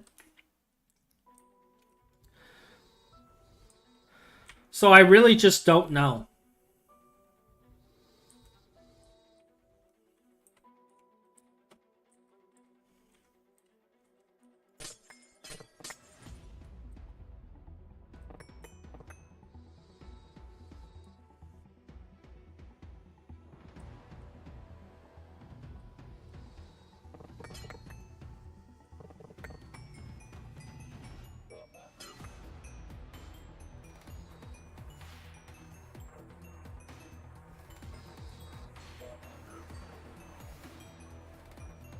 Polyphenylene sulfide.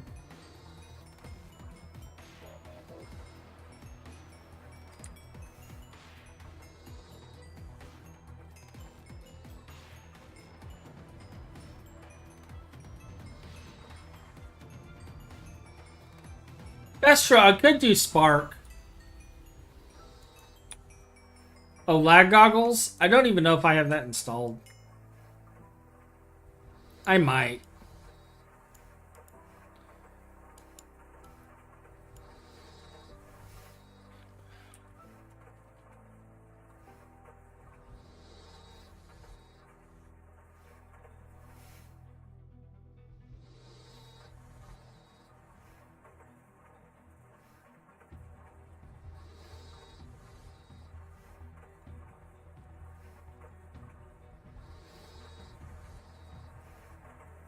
I think all of these have covers on them.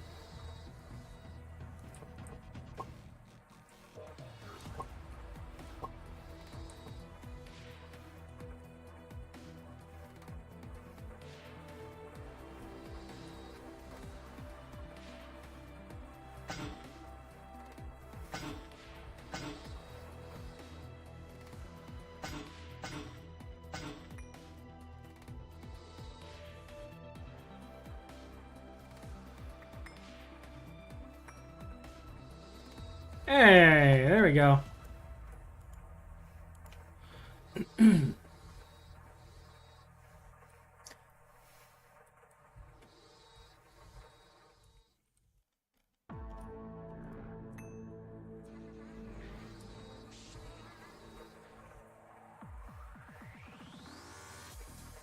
Polyphenylene sulfide. Use dichlorobenzene and sodium sulfide.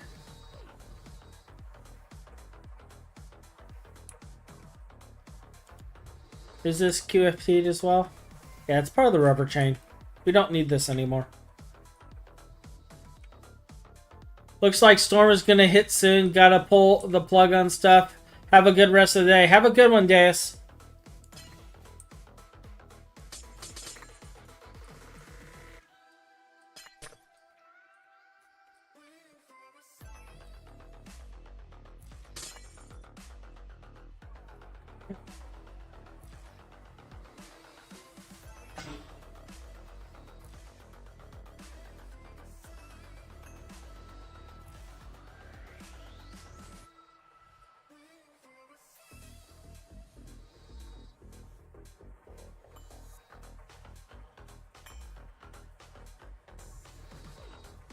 Oh.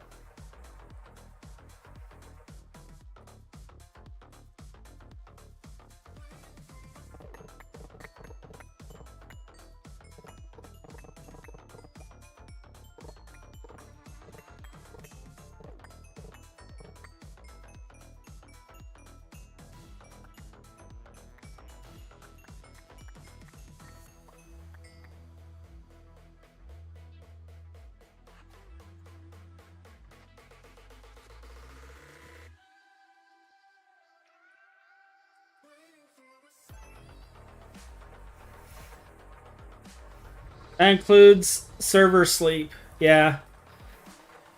7% of my load is currently 192 capillaries. I am dumping into a drawer controller with conduits. Time to grab the fish. Get that fish.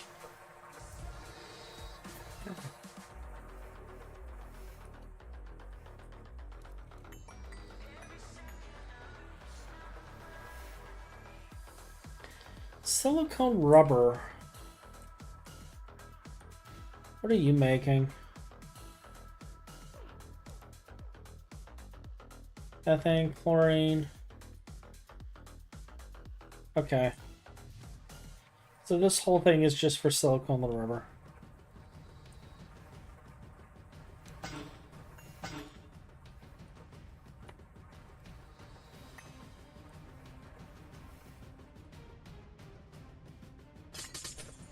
Which we have replaced.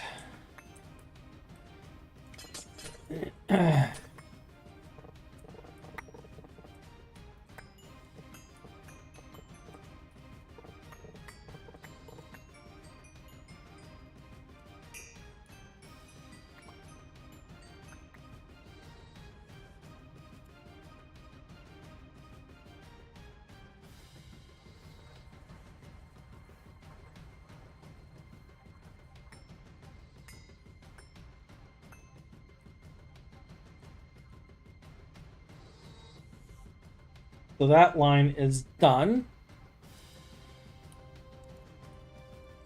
What are these? Transformers?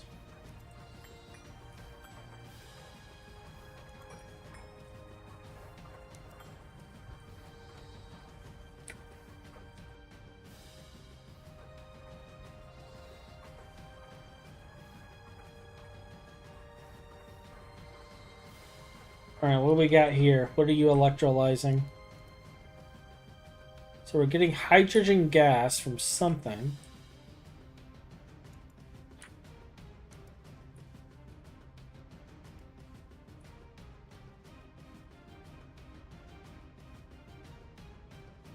This isn't doing anything. It's just fluid packet. It's broken.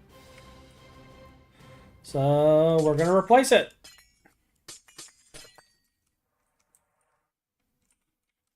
We're getting rid of it. It's going away.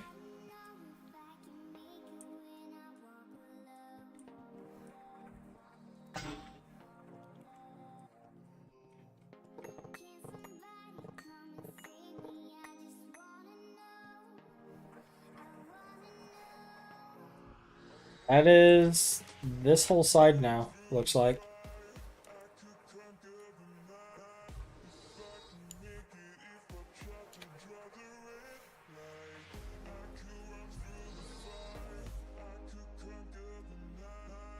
Alright, so this is our sodium hydroxide production system. This processes our gas tiers, is what this does.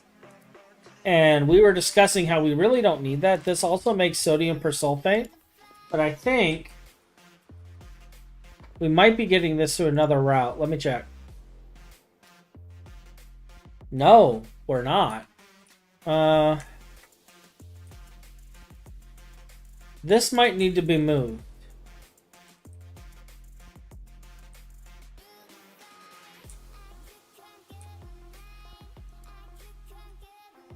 What are you making?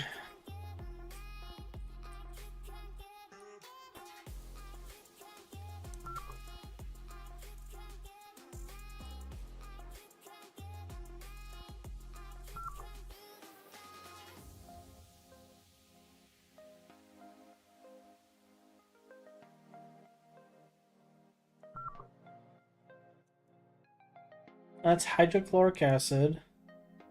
This is chlorobenzene.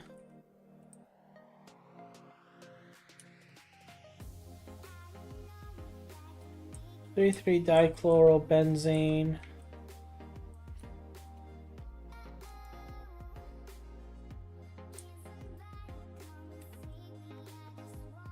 Is it dimetobenzene?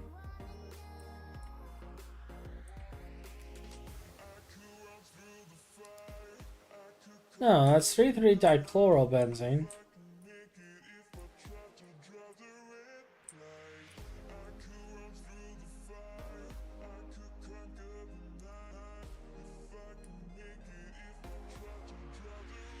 Alright, so this takes the dichlorobenzene and the ammonia and zinc. Make this. This is all for making polybenzimidazole, which we have being made elsewhere. Why?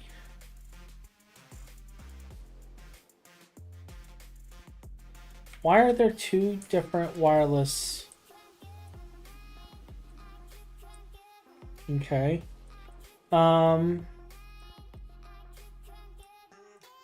So then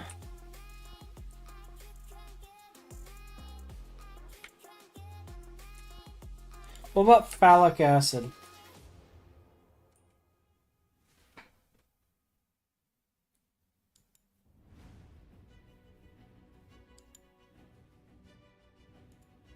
This is not being QFT'd.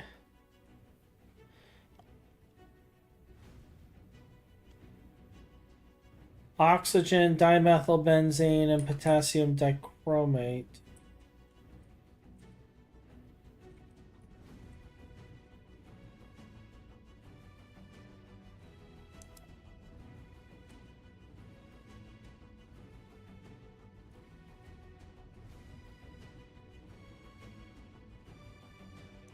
This is potassium nitrate.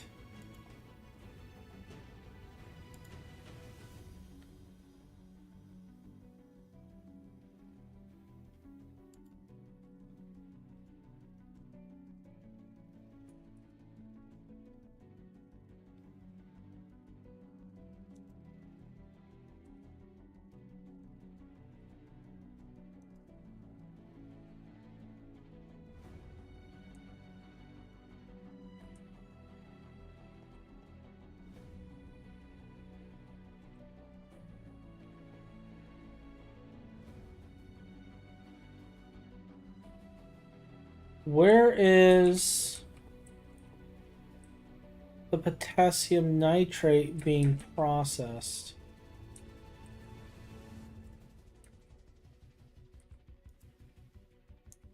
That's chlorobenzene.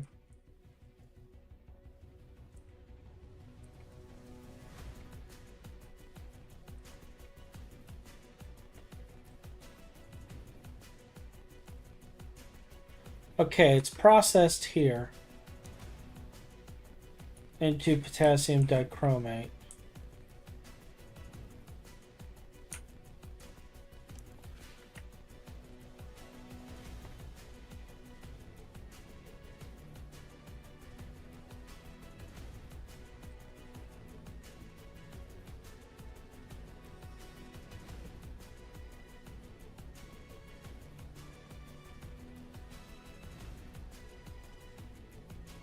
Potassium dichromate.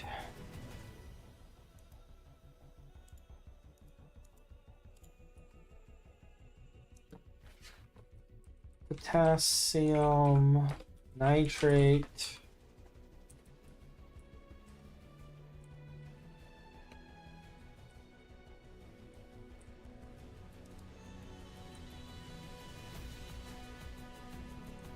Chlorobenzene. Just so I can keep track, because like we don't want to smash all of these. We're going to want to move some.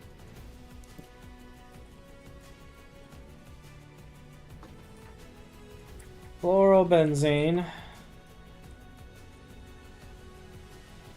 What are you making? Chromium trioxide.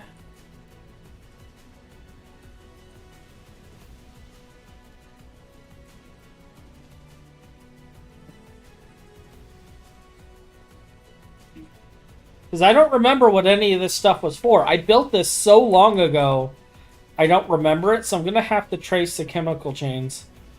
Chromium dioxide.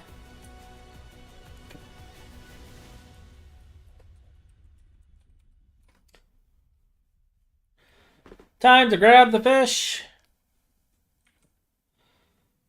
Alright, what are you? You are actually what? What are you? Hydrofluoric acid, is that actually what you are? That is, in fact, what you are. Hydrofluoric acid. But with all these being marked,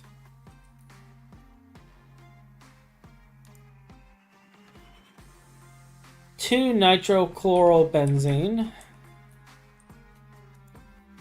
2-nitrochlorobenzene.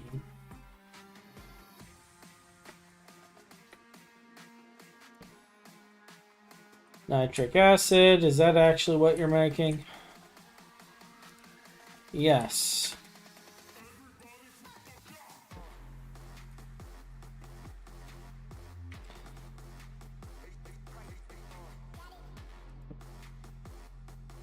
Carbon monoxide. It is actually carbon monoxide production.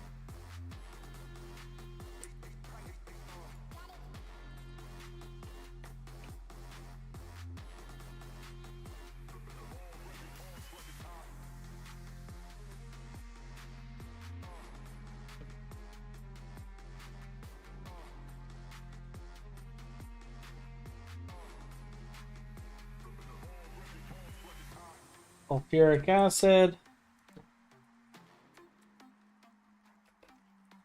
Now, some of these I'm sure we're pumping at this point. I'm just flagging it so I know what the heck it is.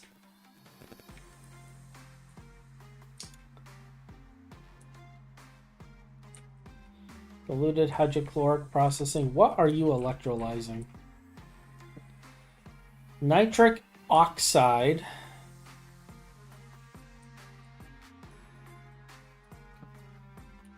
Nitric oxide cleanup.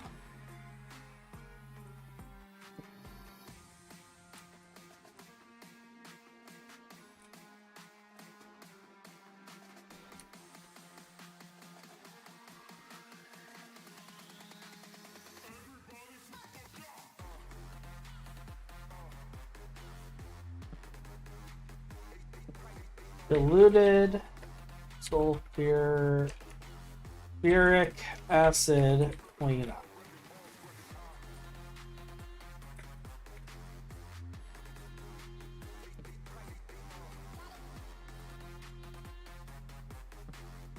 Nitration mixture.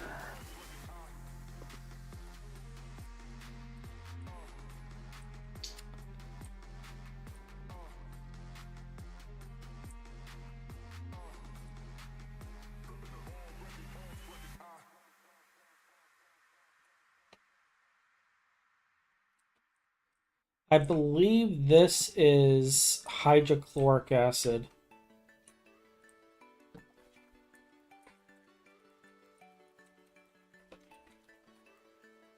Because of the crazy logic I have there. Ammonia. This is moved, so that can be smashed. This is drilling fluid.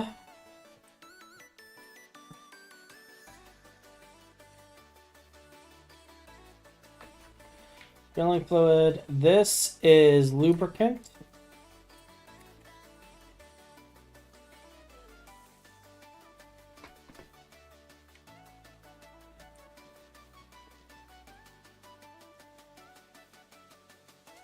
Pyrotheum dust.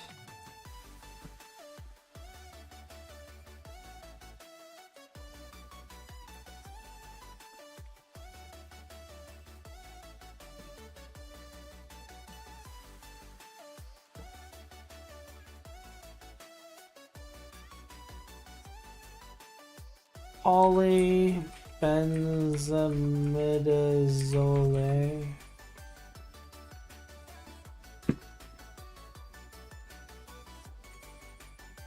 That one's going away.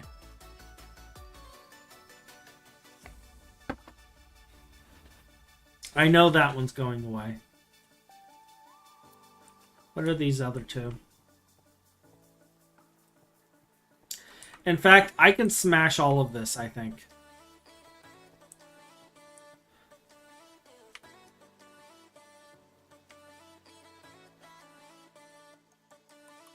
Diphenyl, iso, yeah, that's part of poly.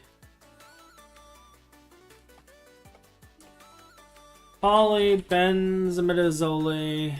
Let's see. Diphenyl and 3,3. Yeah, okay. But all three of these can be smashed. Because we're QFTing this now.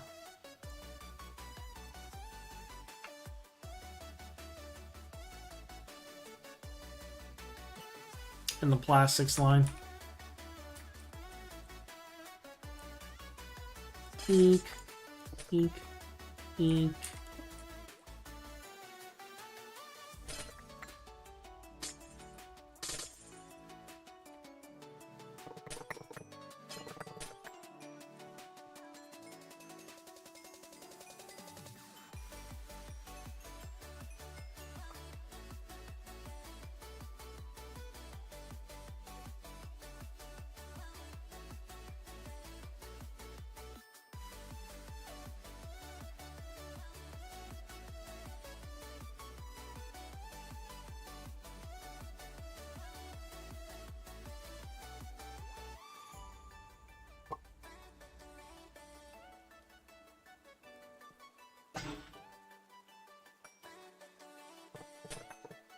Dooby dooby doo. Smash, smash, smash. Breaky, breaky, breaky. Smash, smash, smash.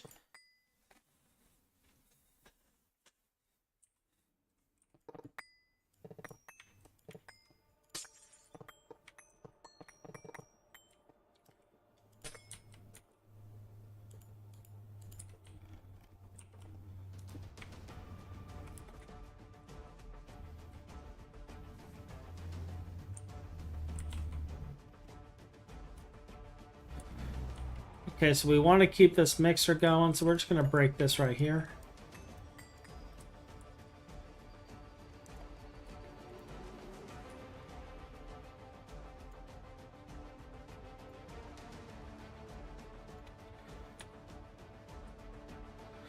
Alright, so the polybenzim and the Zoli ones are gone.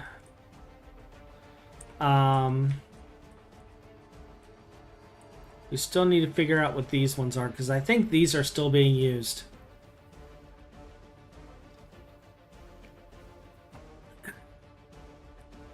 And these are all chained and part of. So what one are you? You are phosphoric acid right there. What are you? Ammonia nitrate solution.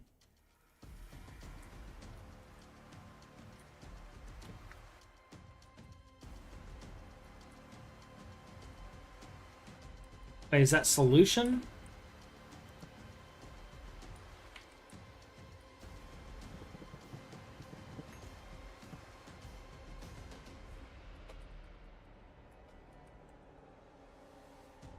Ammonium nitrate and the solution are two different ones. This is oxalate.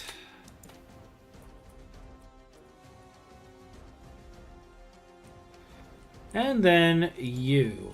What are you?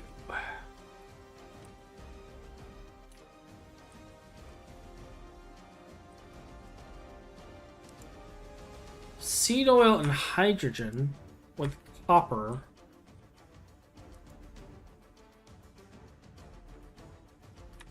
Okay, so you are the 2-ethyl-1-hexanol. Alright.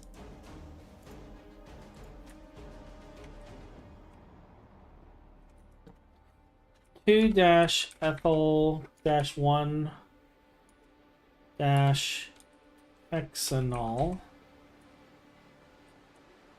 which is part of the P507. All right, the electrolyzer. What are you doing? I don't see. I don't see an input to this. I see an output. Unless the input's on the side?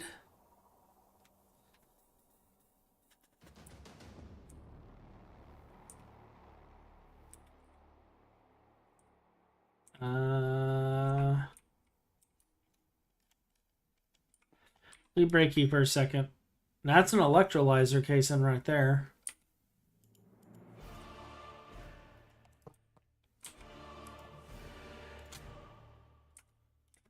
Let's check under. Did he put the inputs under? I don't.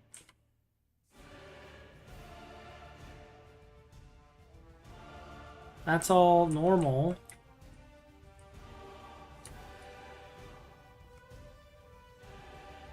There's an output hatch right here, but that points up.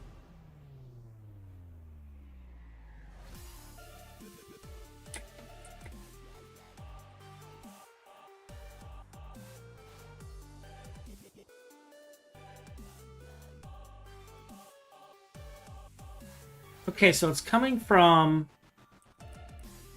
this. It's coming from the oxalate.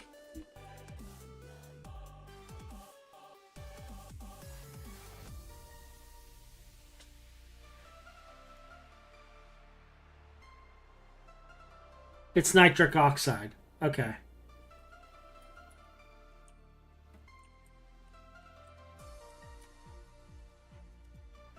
Okay.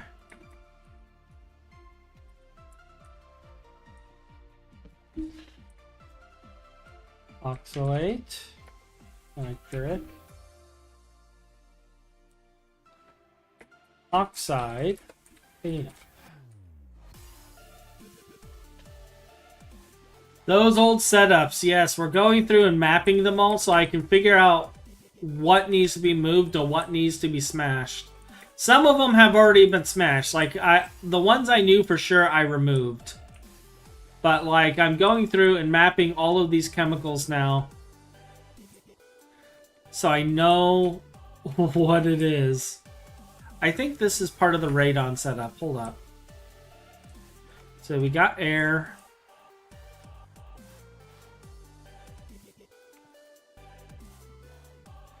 Device is online. There's nothing in this device.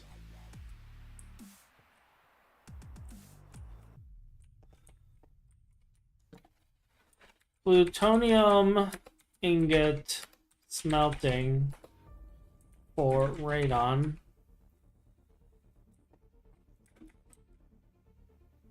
I'm confusion because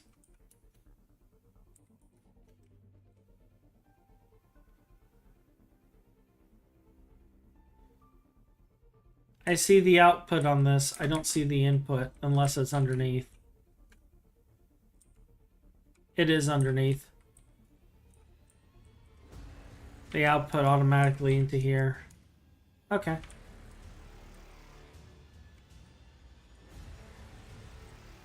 Alright, so these are all marked. I don't know what any of this stuff is, but it's here.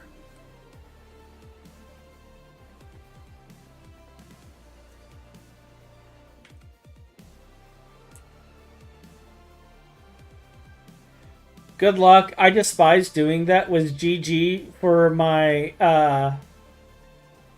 GOG world. Everything this run has sign even amperage on the cables.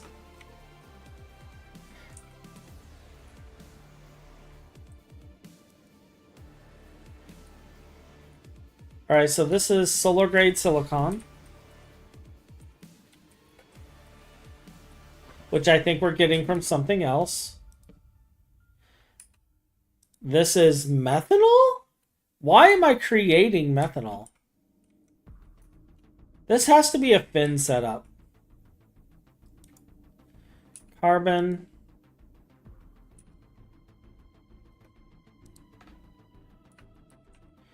All right.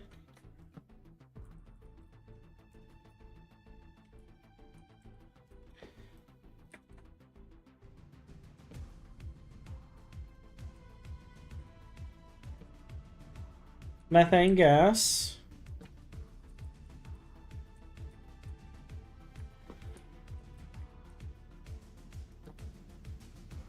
Phosphoric acid again.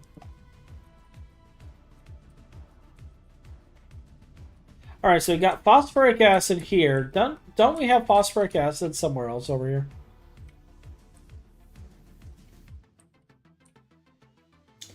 I'm pretty sure I saw it.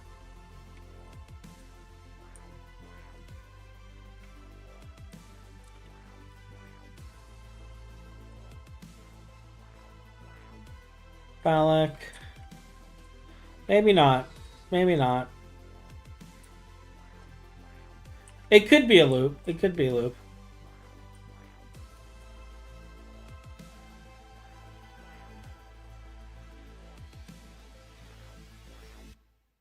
Alright, well, I'm not able to find that phosphoric acid, so we'll just assume. This is blazing pyrotheum. This is gelid cryothium.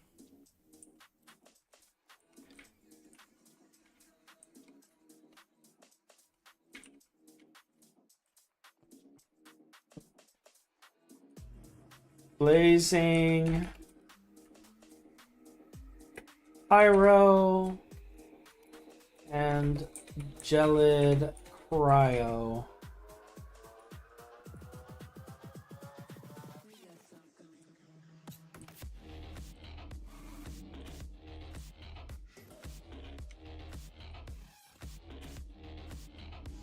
And now this. What are you? Coal. Not enough fluid output space.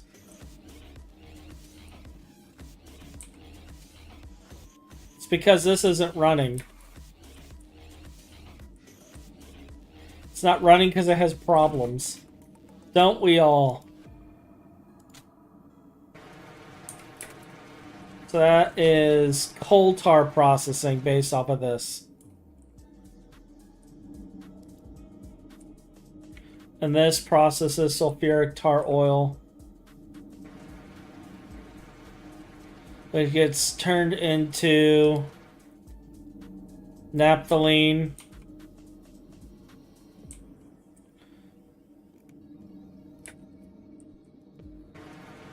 Coal tar just.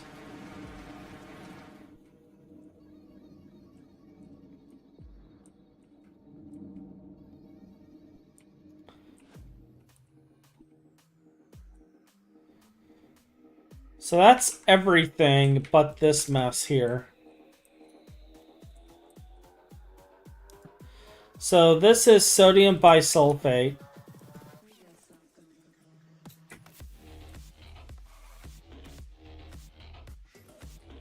This is...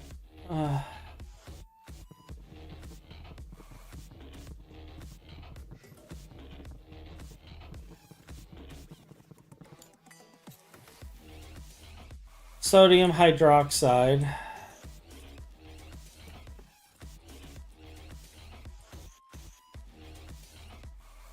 Because if I remember right, it electrolyzes the salt water.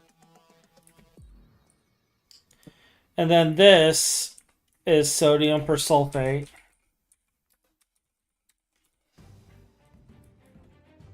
And then you. Adamantine?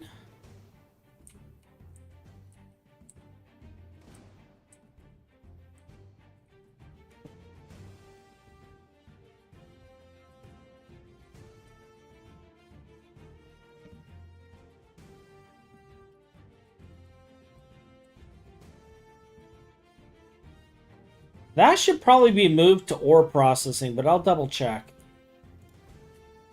Because...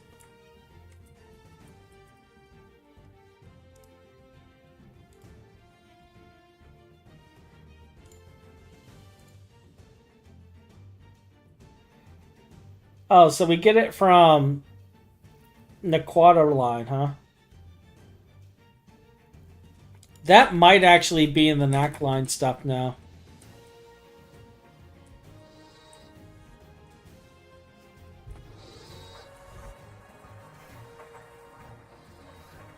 Our poor little UU amplifier setup that doesn't actually get used by anything anymore.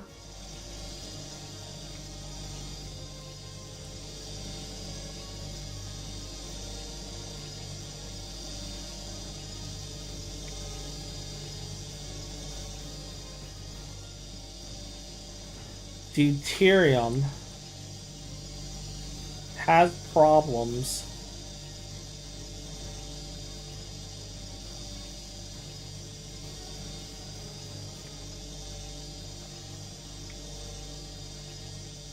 This is rubber.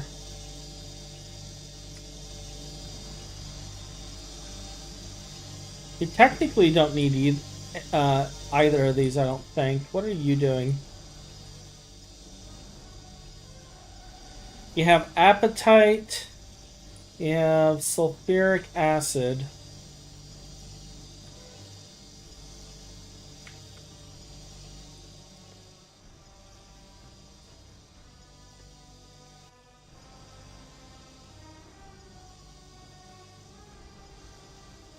Yeah, we're going to be moving everything to megas. That's exactly what's going to be happening.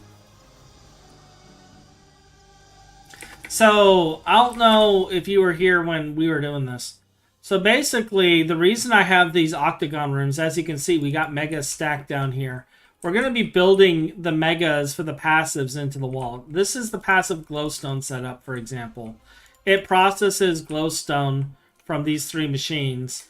And I know it seems weird to be using these, but like this is a little OP because it's the glow shroom, so it has 1 growth. And this basically runs indefinitely. It's really freaking fast. And it gives us all stages of glowstone processing. So we get some that's just for glowstone, some that's just for gold and redstone, and then some that does the redstone processing as well. And it sends all the byproducts back into the system passively. It's not needed, it's just a nice to have. But I'm going to be moving all of that stuff, all of this stuff in this area and like stacking it up, and it will be in there. And then this side was going to be the passive IC2 crops. But now I don't think I need them anymore.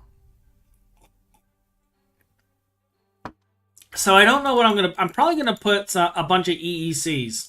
Like, I think I'm gonna make a whole bunch of EECs and we're just gonna passive mob drops is what we're gonna do.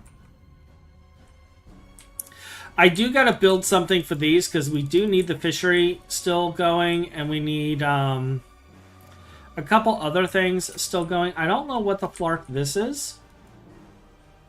Algae? Wait, I just realized, where is the algae farm?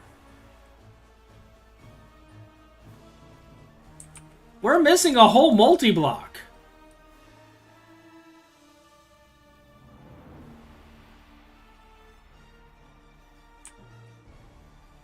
We're missing an entire multi... And what is this thing for? This is new.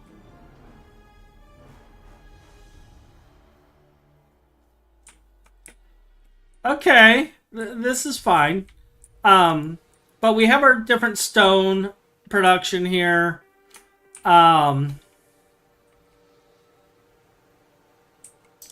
We have Phin saltwater backup. We have the calcium chloride cleanup right here.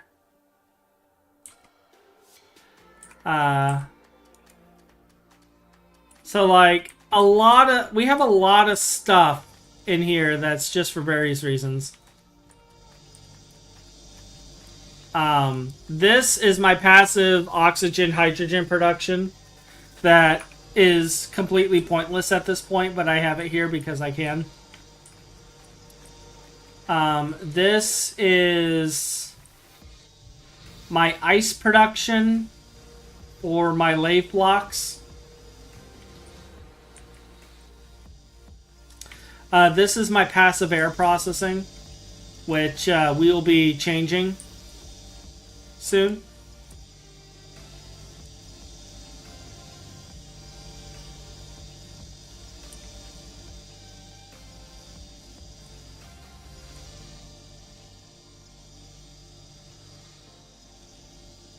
So, and it just ran the recipe.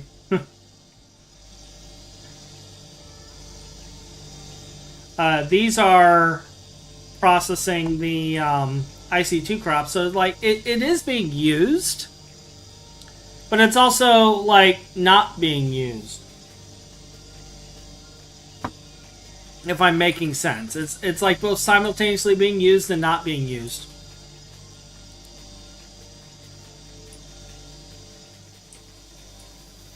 So I'm unsure of how I want to go about this.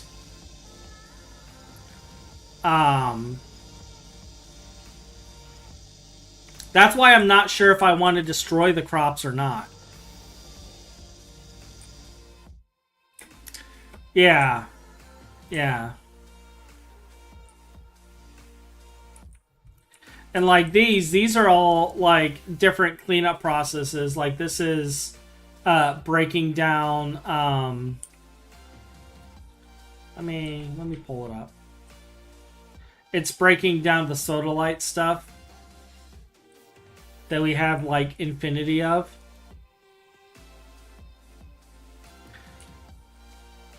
So this actually needs to be exponentially increased. This is for creating chlorine, which we'll probably never use again. This is for creating potassium, but what are you making it from?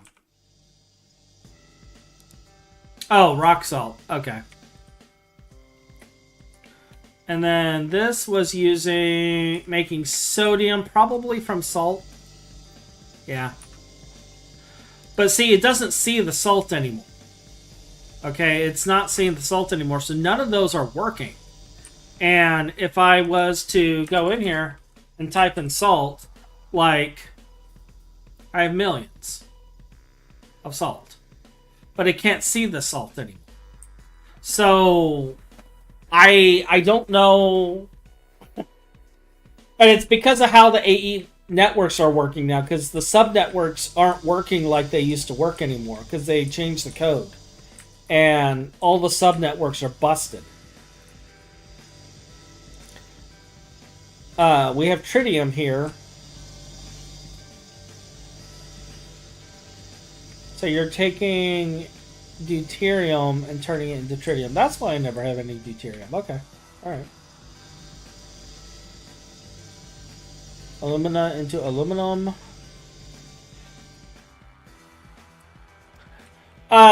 We're not sure, but somewhere along the lines, at some point in 2.7, every single one of our subnetworks stopped working.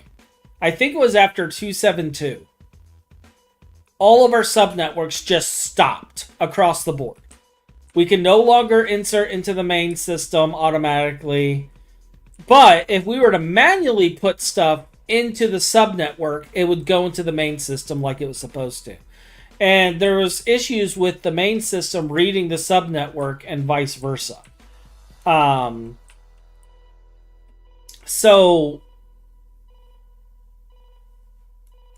they were set up the standard way. And for context, these subnetworks worked for the entirety of the season until that patch. And we don't know what caused it to fail, but we had to rip out all of the subnetworks to get the AE system to work. The other thing is all of our storage buses, a lot of them got erased that patch as well. A lot of the storage buses, all of their settings were completely reset. And I had to go through and reconfigure all of the storage buses.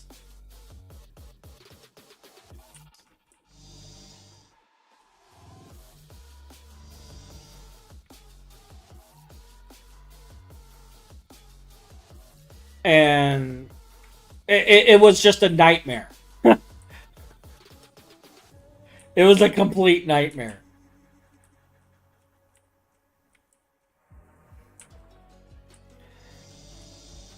But I mean, we got it all fixed. It's just, it was a mess. But that's how we knew the subnetworks were broken, because everything was wiped. Like, my entire plat line was completely reset. And then I went through and fixed things. And then finally we realized that we can't access items from the mainnet. And what we ended up having to do is we separated our storage into a subnet and then everything else in the mainnet. And the storage subnet is the only thing that's a subnet. And all of the outputs connect directly to the storage. And then all of the inputs pull from mainnet. And it was just flarking weird.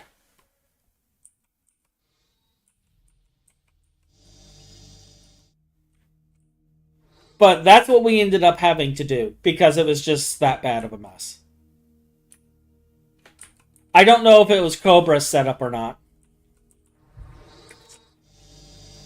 Alright, so I know all of this. I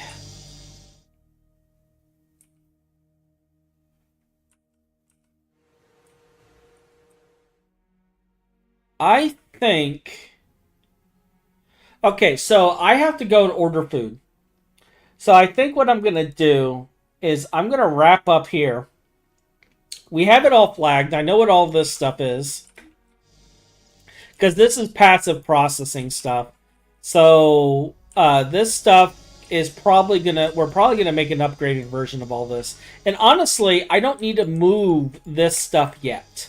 And the reason I don't need to move that yet is because it's not part of the octagon. It's really the passives that need to be moved. So I will probably come back later in the week to continue working on this. I am going to be doing probably a different game stream on Monday. I think it's coming out. I think that's when Fantasy Life is coming out. Let me check. Steam, where are you? Steam. Library. Where is Fantasy Life? Where are you? Blah, blah, blah, blah, blah.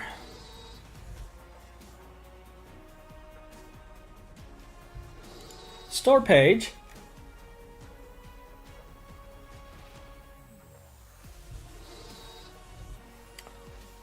Three days ahead.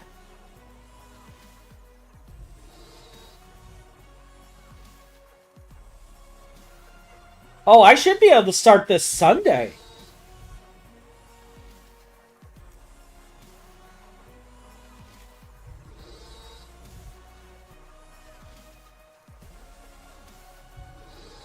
Yeah, I should be able to play Fantasy Life on Sunday.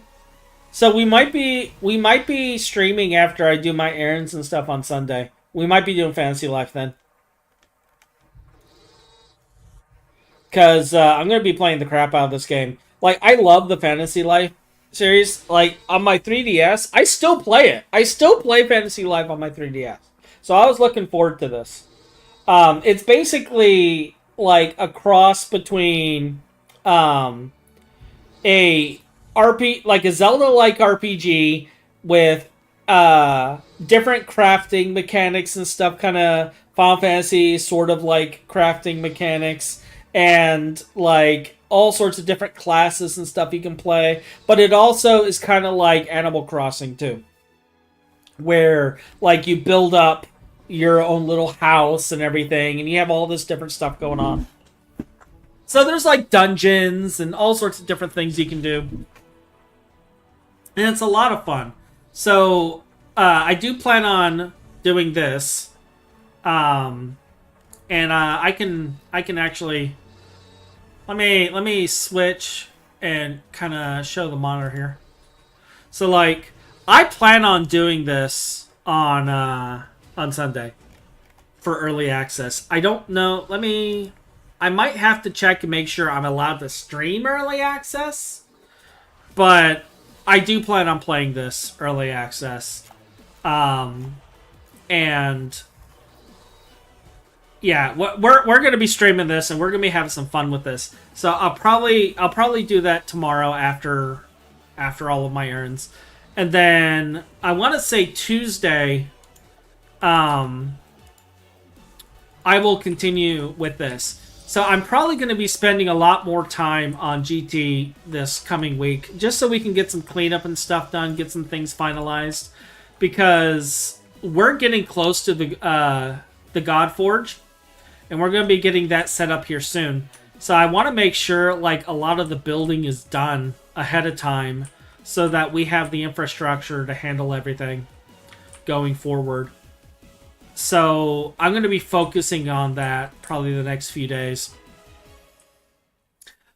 So tentatively, the next stream will be Tuesday at around 6, 7, in between 6 and 7 Eastern time. Just because I got to work still. I'm going to be on call all week, actually. But yeah, we'll pick up tomorrow at some point with Fantasy Life. And Deus, Lord Pervol, Precarious, Metis, Mitchin. I know you kind of idle for a little bit. Thank you all for joining me. And I will see all of you guys next time. Have a good one. Bye, guys.